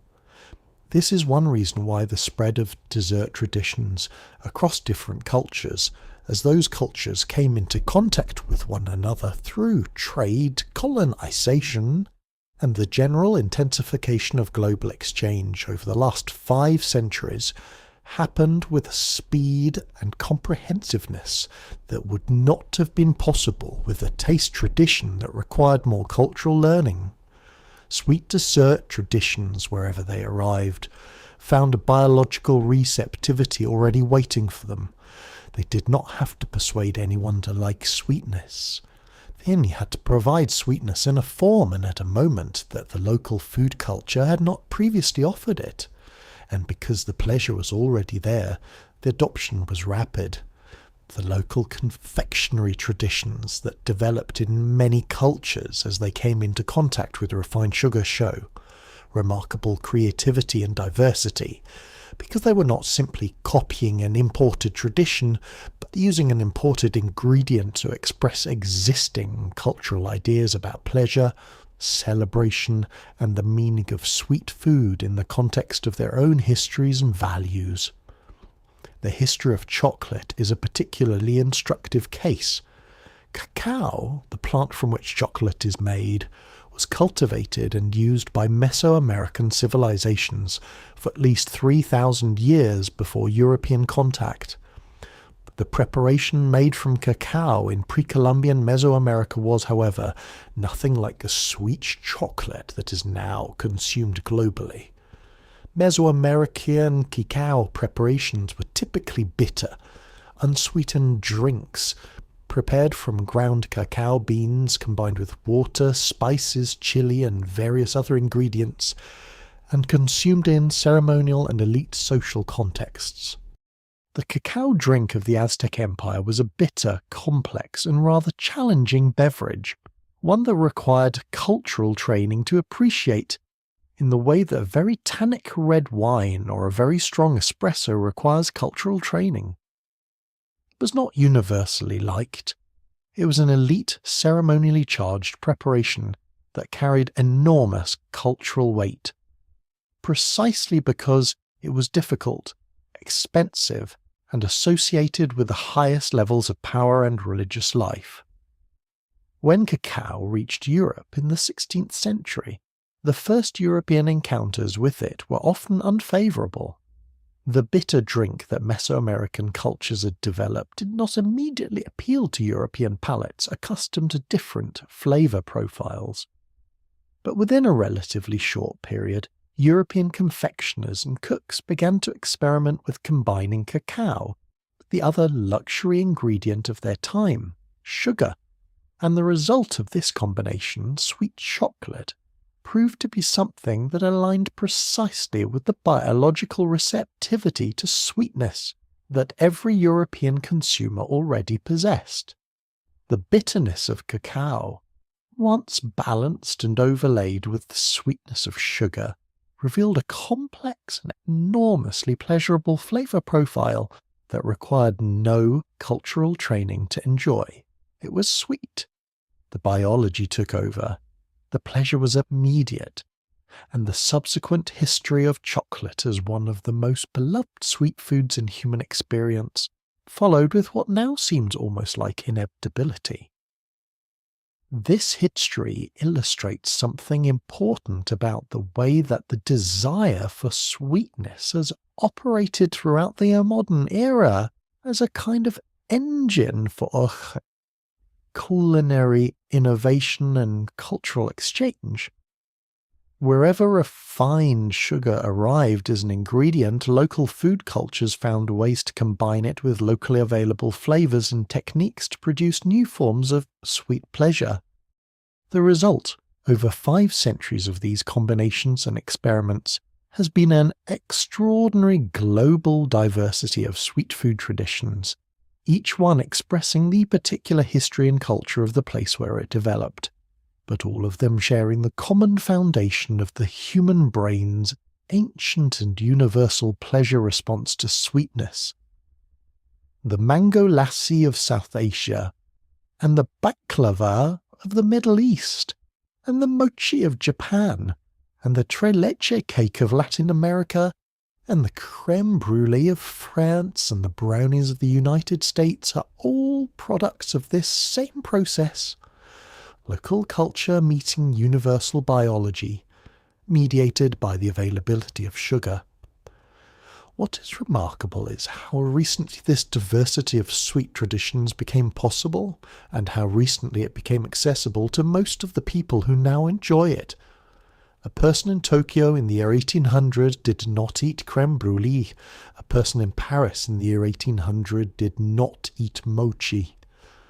The global exchange and hybridization of sweet food traditions that we now take for granted, that we experience every time we walk through a food market or browse a restaurant menu or pass by a bakery that offers both croissants and matcha-flavoured sweets, is a product of the last century or so, and in many cases of the last few decades. The globalization of food culture, including sweet food culture, has been one of the most rapid and comprehensive cultural transformations in human history, and it has been driven in large part by the universality of the pleasure of sweetness, by the fact that there is no cultural barrier to overcome when introducing a new sweet food to a new audience. If it is sweet and if it is good, the biology is already on its side. There is a particular category of sweet food that deserves its own moment of reflection in this exploration, because it occupies a unique place in the cultural history of sweetness, and that is the category of sweet foods associated with celebration, with special occasions, with the marking of important moments in human life. Across virtually every culture for which we have records, There's tradition of sweet food connected to celebration. The wedding cake, the birthday cake, these sweet preparations associated with religious festivals and harvest celebrations and the marking of the new year. These celebrations of sweetness carry with them a concentration of cultural meaning that exceeds their role as dessert in the ordinary sense. The association between sweetness and celebration is, when you think about it, a direct cultural inheritance from the ancient world's understanding of sweetness as rare and precious. In ancient societies, where sweetness was not available every day and certainly not at the end of every meal, the deliberate preparation and offering of sweet food at moments of communal importance served as a material expression of the occasion's significance. To produce sweetness for a wedding was to say, in the most literal possible way, this occasion is special, this occasion is worth the considerable effort and expense of obtaining and preparing sweet food. The sweetness was evidence of the importance of the moment. It was a material offering of something precious to mark a human event that also felt precious. As sweetness became more available and less expensive, this symbolic function of sweet celebration food did not disappear. It transformed. The birthday cake, which became a widespread tradition in the 19th and 20th centuries, here sugar became affordable to the middle class, inherited the symbolic weight of the older association between sweetness and celebration, but translated it into a new context. The birthday cake is no longer a marker of unusual wealth or effort. It is produced with ingredients available to almost anyone, but it still carries, through cultural transmission, the feeling of specialness, of occasion, of the particular warmth that sweet food has accumulated over centuries of being reserved for meaningful moments. The child who blows out the candles on a birthday cake is participating in a tradition that is, in its emotional logic, very old, even if the specific form of the tradition is quite recent. There is something quietly beautiful about this kind of cultural inheritance, about the way that meanings persist through forms, even when the material conditions that gave rise to those meanings have completely changed. The sweetness of the birthday cake is not rare in the way that sweetness was once rare. But the meaning of sweetness as celebration, as specialness, as the material expression of something valued and cherished persists because it has been transmitted through cultural practice across enough generations to feel natural, to feel like the kind of truth that does not need explaining. Children do not need to be told that the birthday cake means something important. They feel it. They feel it in the way that the sweetness has been associated throughout their experience with moments of joy and gathering and being celebrated. The biology provides the pleasure. The culture provides the meaning. And the combination produces something that feels, to the person experiencing it, simply like life. When we look at the role of sweet food in religious and ceremonial life across different cultures, we find a similar pattern of meaning that has persisted across the transition from scarcity to abundance. In many religious traditions, honey occupies a particularly sacred position, because honey was, for so long, the most intensely sweet thing that most human beings would ever taste, and intensity of sweetness in a world of scarcity is itself a kind of miracle. The Jewish tradition of dipping apples in honey at the New Year celebration to symbolize the hope for a sweet year ahead is a practice whose roots reach back to a time when honey was genuinely rare and its sweetness was genuinely extraordinary. The gesture of offering sweetness as a symbol of the good future one hopes for carries the accumulated weight of millennia of human experience in which sweetness was not ordinary, not routine, not something you could just buy at the store, but something that arrived rarely and was received with gratitude. The Indian tradition of offering sweet preparations as prasad, as blessed food distributed after religious ceremonies, reflects a similar ancient understanding of sweetness as an appropriate vehicle for the sacred. Sweet rice puddings, sweet fried dough, sweet confections made from milk and sugar. These are the materials of religious offering in many South Asian traditions, and the logic behind using them is the logic of preciousness. The logic that says the most valued things are the appropriate vehicles for the most valued occasions. Even as sugar has become inexpensive and sweet foods have become everyday, the ceremonial meaning of sweet prasad has been maintained through cultural transmission. The sweetness in the ritual is not sweet because it is rare. It is sweet because it is sweet, and because sweetness has been connected through a chain of practice reaching back to a time when it was rare, with the idea of divine blessing, of abundance, of the kind of fullness that goes beyond physical nourishment. If we look deeper still, we find that the human association between sweetness and emotional states of comfort and security has a dimension that goes beyond simple cultural transmission. There is good neurobiological evidence that sweet taste in infancy and early childhood is deeply associated with the experience of being nurtured, of being held and fed by a caregiver, of the particular safety of being small and dependent and taken care of. Human breast milk is sweet. It is sweet because the sugars in breast milk serve specific nutritional functions for the developing infant, but the sweetness is also the first flavour that a human being encounters, and it is encountered in a context of maximum safety, warmth, and connection.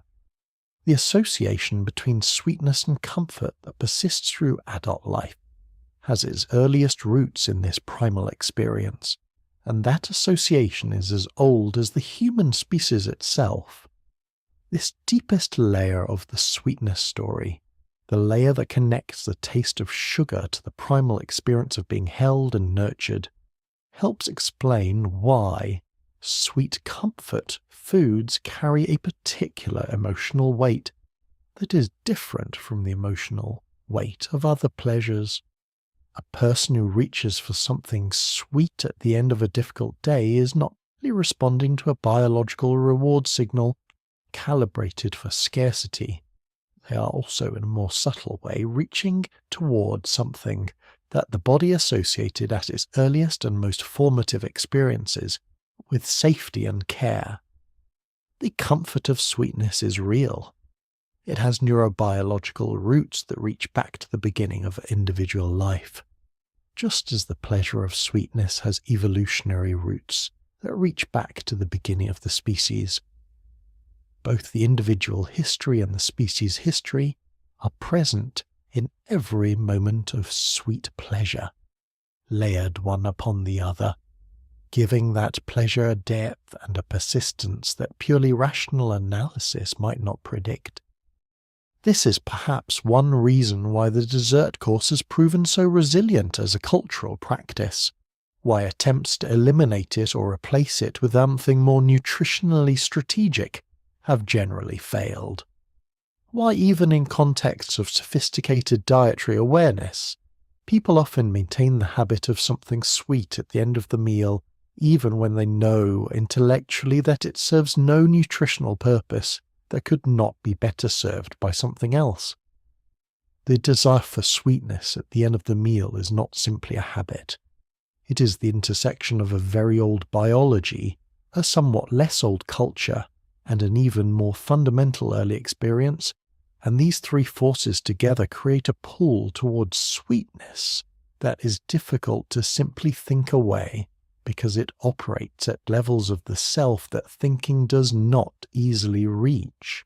The history of attempts to provide alternative conclusions to the meal, conclusions that satisfy the structural desire for a final, pleasurable note without relying on sweetness, is itself an interesting minor history within the larger story. The European tradition of the cheese course, which in French and British dining occupies the position of the dessert course, or appears alongside it, represents one such alternative. Cheese, which offers intense flavour and richness, can provide a satisfying conclusion to a meal without the sweetness that dessert typically involves. The tradition of a small glass of port or dessert wine, which in many European dining traditions was served at the very end of the meal as a transition point between eating and the social continuation of the evening, represents another. The Japanese tradition of ending a formal meal with a small serving of fruit and green tea provides yet another variation, one that incorporates sweetness, but a restrained, almost austere form quite different from the full dessert course of Western tradition. These variations on the theme of the meal's conclusion all share the basic structural logic of providing a pleasurable final note that signals the end of eating and the transition to rest or to the social continuation of the evening. They differ in whether and how much they rely on sweetness to provide that pleasure, and their differences illuminate the fact that the dessert course, as a sweet finale, is one solution to the structural need for a pleasurable conclusion, but not the only one. The need for a conclusion, for a final note, seems to be genuinely cultural, a product of the structure of the formal meal as it developed in particular historical contexts. The sweetness of that conclusion is also cultural, reflecting the particular history of sugar and its democratization that we have been tracing. Neither the structure nor the sweetness are biological necessities. Both are cultural inventions that have become so embedded in practice that they feel like necessities. There is a broader philosophical point lurking here, one that touches on the nature of habit and expectation, and the way that cultural practices shape not only what we do, but what we feel we need. The expectation of sweetness at the end of a meal, the feeling of mild disappointment or incompleteness when it is absent, is not a biological need. It is a learned expectation that had been installed by cultural practice into the structure of the meal, as experienced by people who grew up within that practice. People who grew up within a different cultural framework for the meal, who did not have a tradition of a sweet dessert course, do not experience that expectation or that mild disappointment. For them, the meal ends without sweetness and ends completely without the feeling that something is missing. The feeling of incompleteness is not inherent in the meal without dessert. It is the artifact of a cultural practice that has taught the person to expect sweetness at a particular moment. This observation is not a reason to dismiss the pleasure of sweetness or the comfort of the dessert course.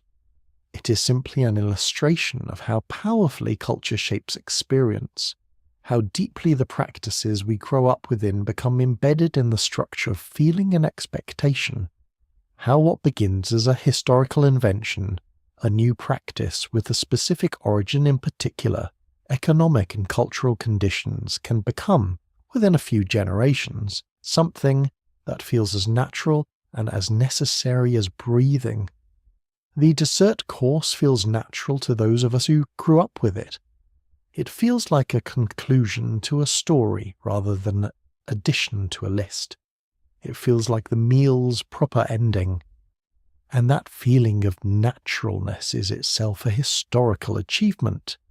The achievement of a cultural practice that has been transmitted with enough consistency and enough emotional weight that it has become, for the people who carry it, part of the furniture of the self. Outside the industrialized world, and at the margins of it, the picture remains more varied and more honest about the contingency of these practices. In many food cultures around the world, The dessert course is still an occasional rather than a routine feature of eating, still associated primarily with celebrations and special occasions, rather than with the ordinary ending of the daily meal. The global spread of the routine dessert course, while significant, is still incomplete, and in many places it coexists with older food traditions that do not organise the meal around a sweet finale. These variations are reminders that the practice we take for granted is not universal, not inevitable, not inscribed in human nature but produced by human history, and that human history, even recent history, has produced many different arrangements of food, pleasure and food meaning, all of them legitimate, all of them reflecting the particular conditions of the places and times in which they developed. The full global story of sweetness and its meanings would require us many more thousands of words to tell, even partially.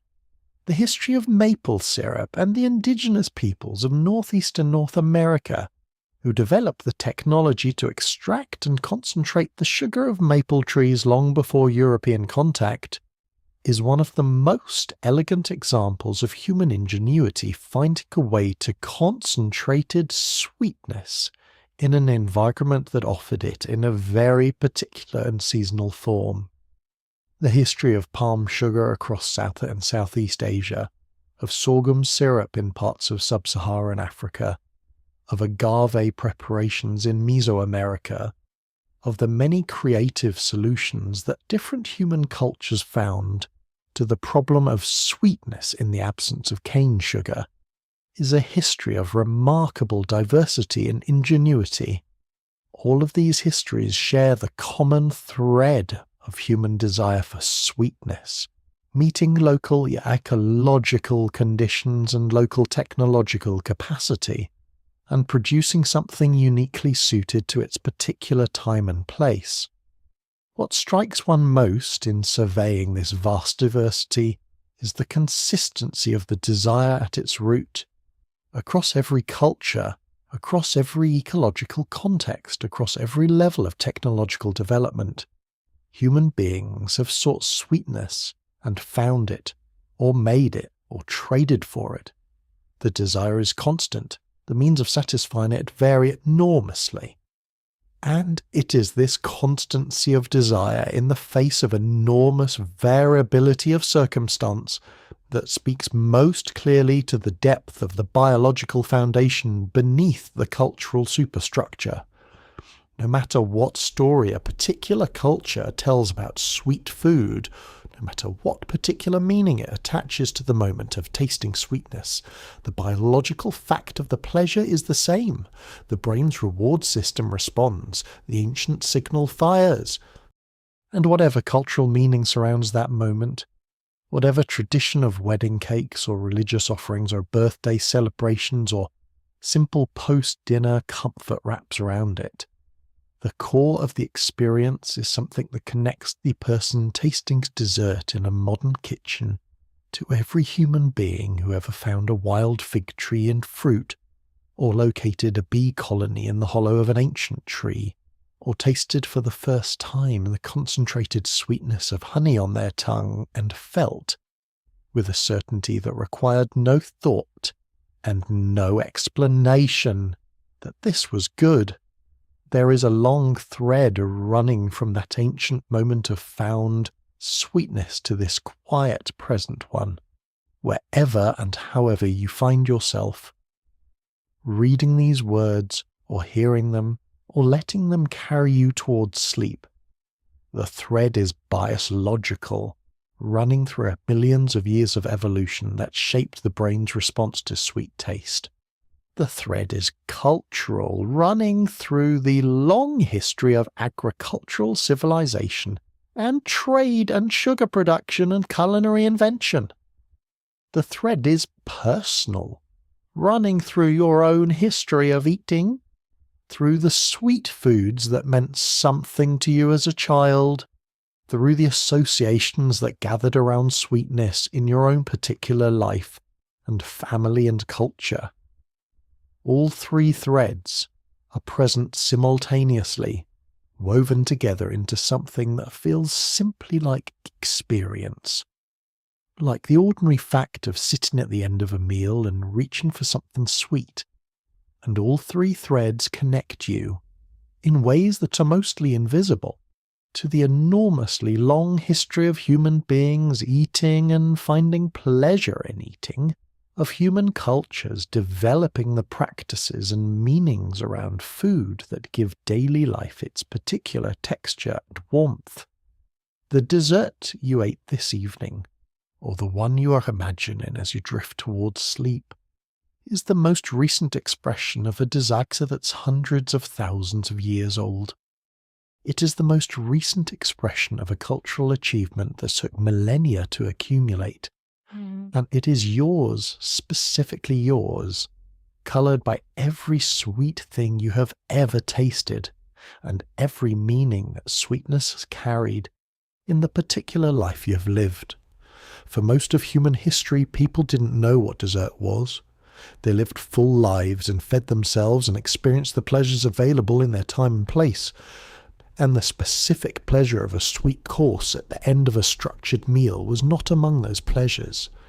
And yet the desire that dessert now satisfies, the ancient biological, deeply human desire for sweetness, was always there, waiting, present in every person who ever lived, quietly available to be satisfied by whatever sweetness the world happened to offer in the moment when it offered it.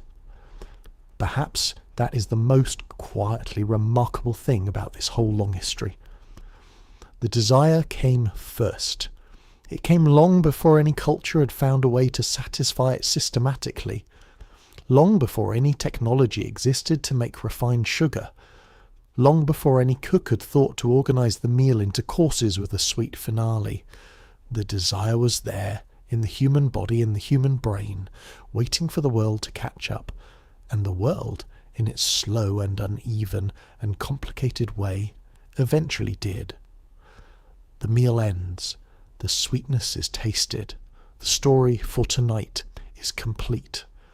Before the night fully takes hold, and while the mind is still warm with the slow movement of ideas through the dark, there is one more thread worth following to its natural end.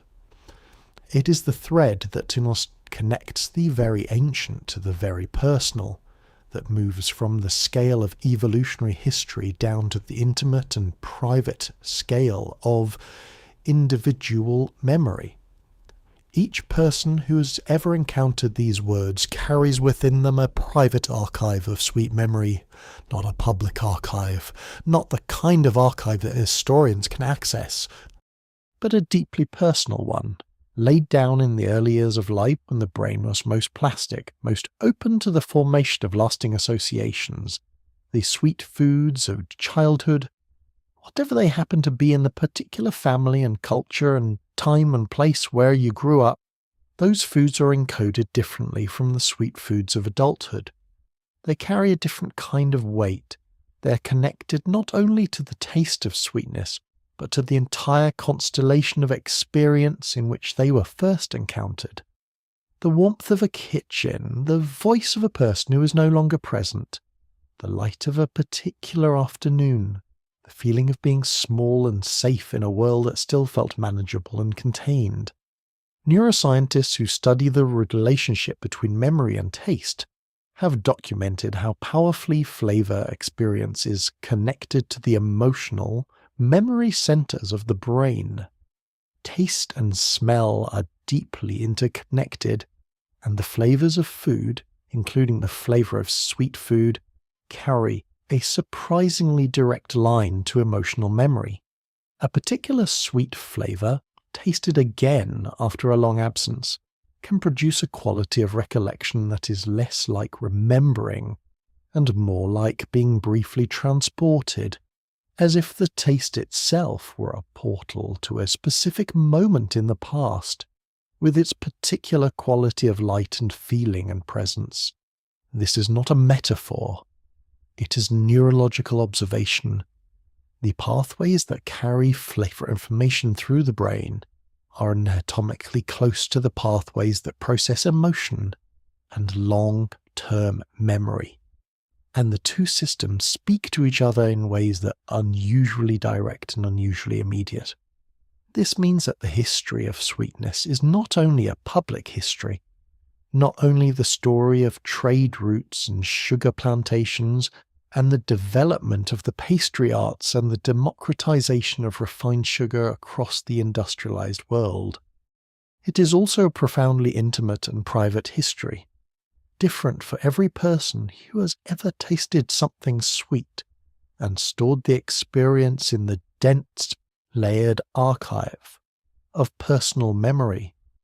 The particular recipe that tastes of a particular summer was the specific sweetness of a dear candy that was popular in childhood and is no longer made, the cake that appeared at every birthday for the first decade of life, and now reappears occasionally in dreams. These private sweet histories are as real and as significant in their own domain as the grand public history of sugar and its global spread. They are the point at which the vast public story and the intimate private one converge in the particular. The human capacity for the kind of memory that sweet food so powerfully evokes, the episodic memory that connects sensory experience to specific moments in personal time, is itself a relatively recent evolutionary development. Other animals have memory. Other animals associate certain flavors with safety or with danger. But the specifically human form of memory, the form that can hold a particular afternoon in a particular kitchen, with a particular person within the taste of a specific food, is a product of the particular development of the human brain.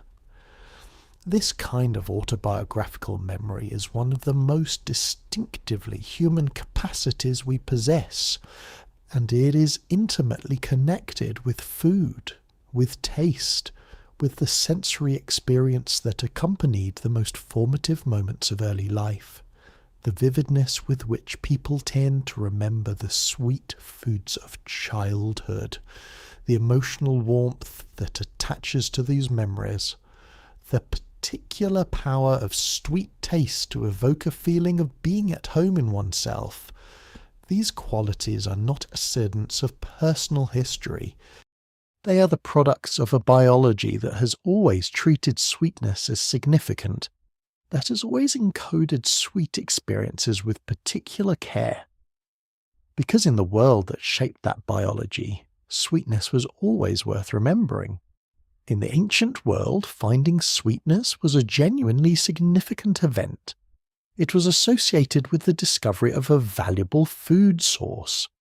The brain's tendency to encode sweet experiences strongly and to associate them deeply with the full context in which they were encountered was a useful adaptation when remembering where you found the fig tree or the beehive could mean the difference between surviving and not surviving. In the modern world, this same tendency means that sweet experiences, particularly the sweet experience of childhood, when the brain is most plastic and most open to the formation of lasting associations, are encoded with an emotional richness and a capacity for later retrieval that makes them among the most vivid and the most emotionally charged of all food memories. The personal history of sweetness that each person carries is a biological inheritance as much as a personal one, a product of the same deep evolutionary forces that shaped the pleasure response to sweetness in the first place. In thinking about all of this, the evolutionary deep time of the reward response, the cultural history of sugar and the dessert course, the neurological intimacy of sweet memory, the private archive of sweet experience that every person carries, it becomes possible to see the dessert course not as a trivial indulgence or a mere historical accident, but as one of the more interesting intersections of biology and culture in human daily life.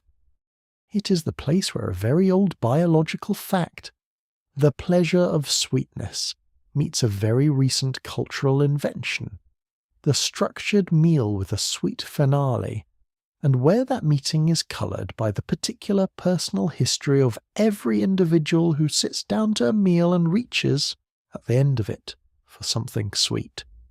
The fact that this practice is so new, so historically recent, so obviously an invention of particular economic and cultural conditions rather than a feature of timeless human nature does not make it less meaningful.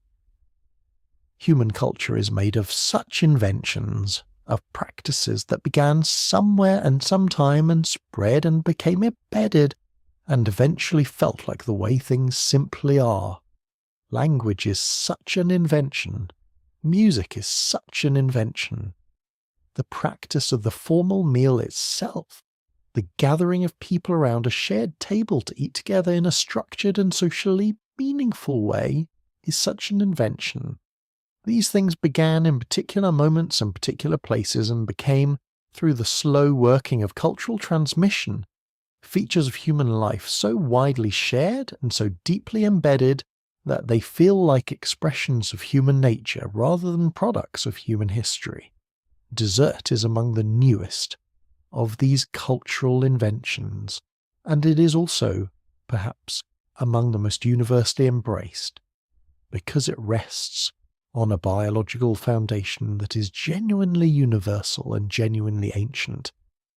Every culture that has gained access to refined sugar, or that has been in sustained contact with cultures that had developed sweet food traditions, has found something to do with that sweetness that feels culturally meaningful and personally pleasurable.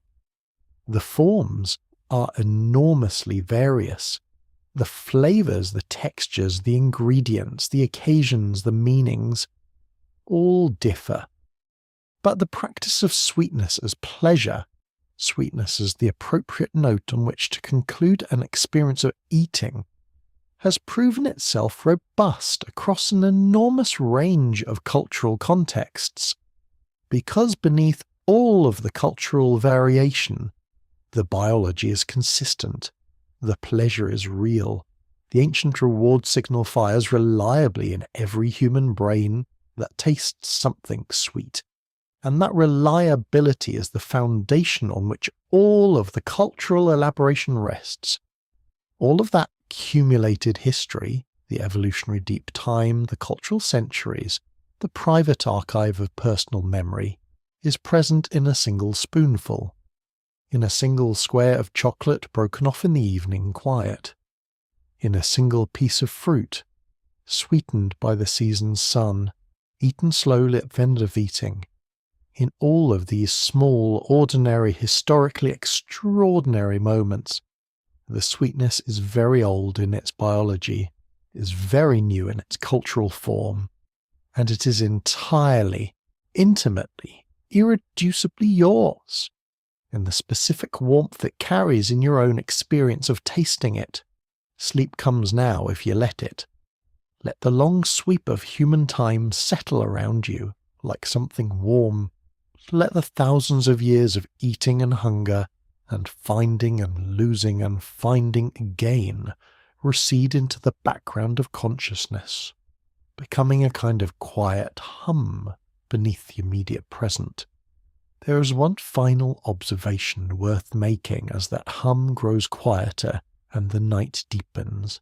It concerns the word itself, dessert. It comes from the old French word desservir, meaning to clear the table, to remove what has been placed there, to make the surface clean and empty again before the final offering, to desert the table of its savoury things so that the sweet things might arrive. The etymology contains a kind of domestic poetry, the image of clearing, of making room, of preparing space for the conclusion by removing what came before. And it suggests something about how the dessert course was understood in the cultural moment of its emergence, not as an addition to the meal, but as a transformation of it, a moment of transition in which the table itself was changed, cleared of one kind of experience to make space for another.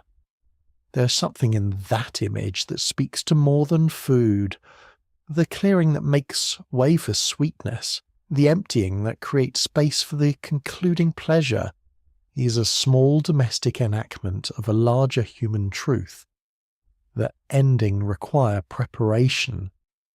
That conclusions are not simply the stopping of what came before, but the arrival of something new, something that belongs to the end in a way that nothing else in the sequence belongs to it. The meal without dessert does not have this kind of ending, it simply stopped.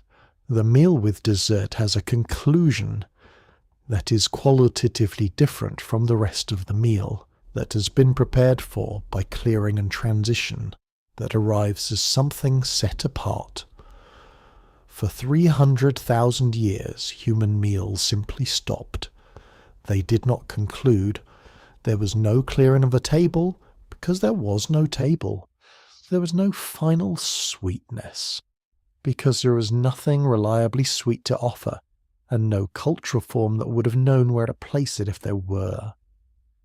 The meal ended when eating ended, and that was all. And then, in the last thin sliver of human time, in the last few centuries of a 300,000-year story, a new form of ending was invented. An ending with sweetness.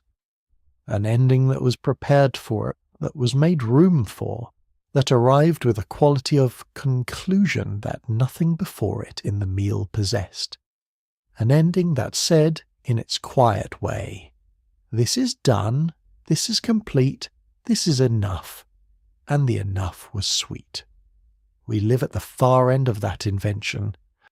We live in the moment when it has become so established, so culturally embedded, so deeply associated with the ordinary texture of daily life, that it is possible to forget entirely that it is an invention at all.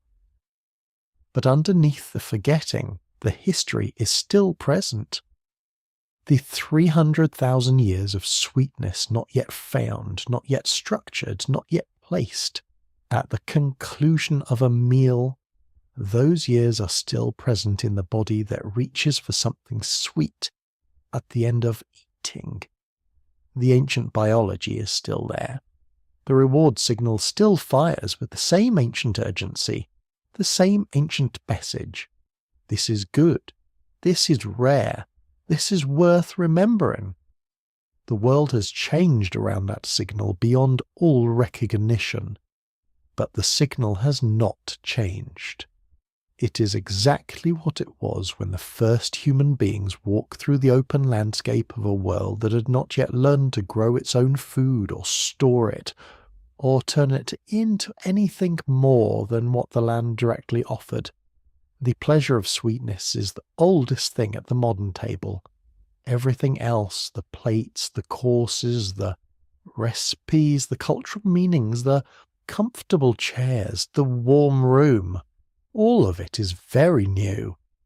But the pleasure is ancient, and in the ancient pleasure, at the end of the modern meal, something of the whole long story is quietly present. The meal has ended, the sweetness has been tasted, the night is here. And somewhere in the deep past of the species, far back along the long chain of generations that connects the present to the beginning, someone found something sweet in the open world and tasted it and felt, without words, without culture, without the complicated story that would eventually grow up around the experience, exactly what you felt. The same thing. The very same thing. Rest now. The history is very long. You're very near its present edge.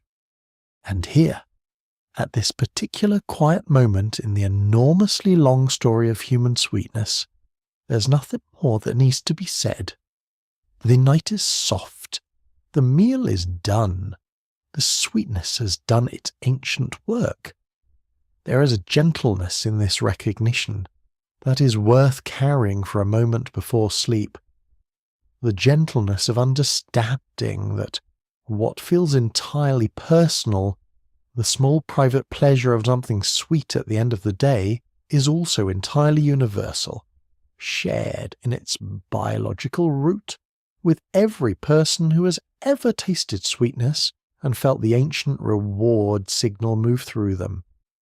The gentleness of understanding that what feels entirely modern, the dessert course, the sweet finale, the expected conclusion, is also entirely historical.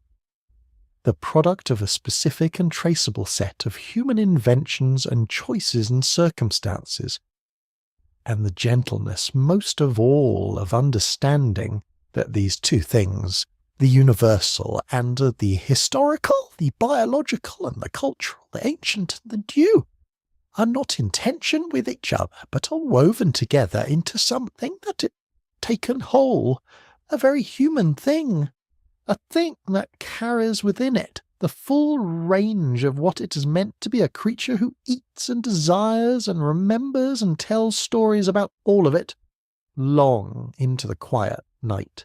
Sleep. Let the long, slow hum of history settle. The long quiet before dessert was not an emptiness.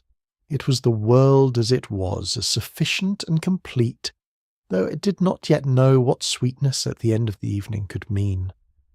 And the sweetness, when it finally came, was not an improvement on that ancient sufficiency so much as a new kind of it, a sufficiency that now included at its close a small and reliable warmth. Let the ancient signal grow quiet in the body. Let the meal, and all the meals before it, and all the uncountable meals before those recede into the comfortable dark where they belong. Tomorrow will bring its own hunger, its own finding, its own small moments of pleasure and nourishment. But that is tomorrow. Tonight the table is cleared, the sweetness had been tasted, and the body knows, with a certainty older than language, that this is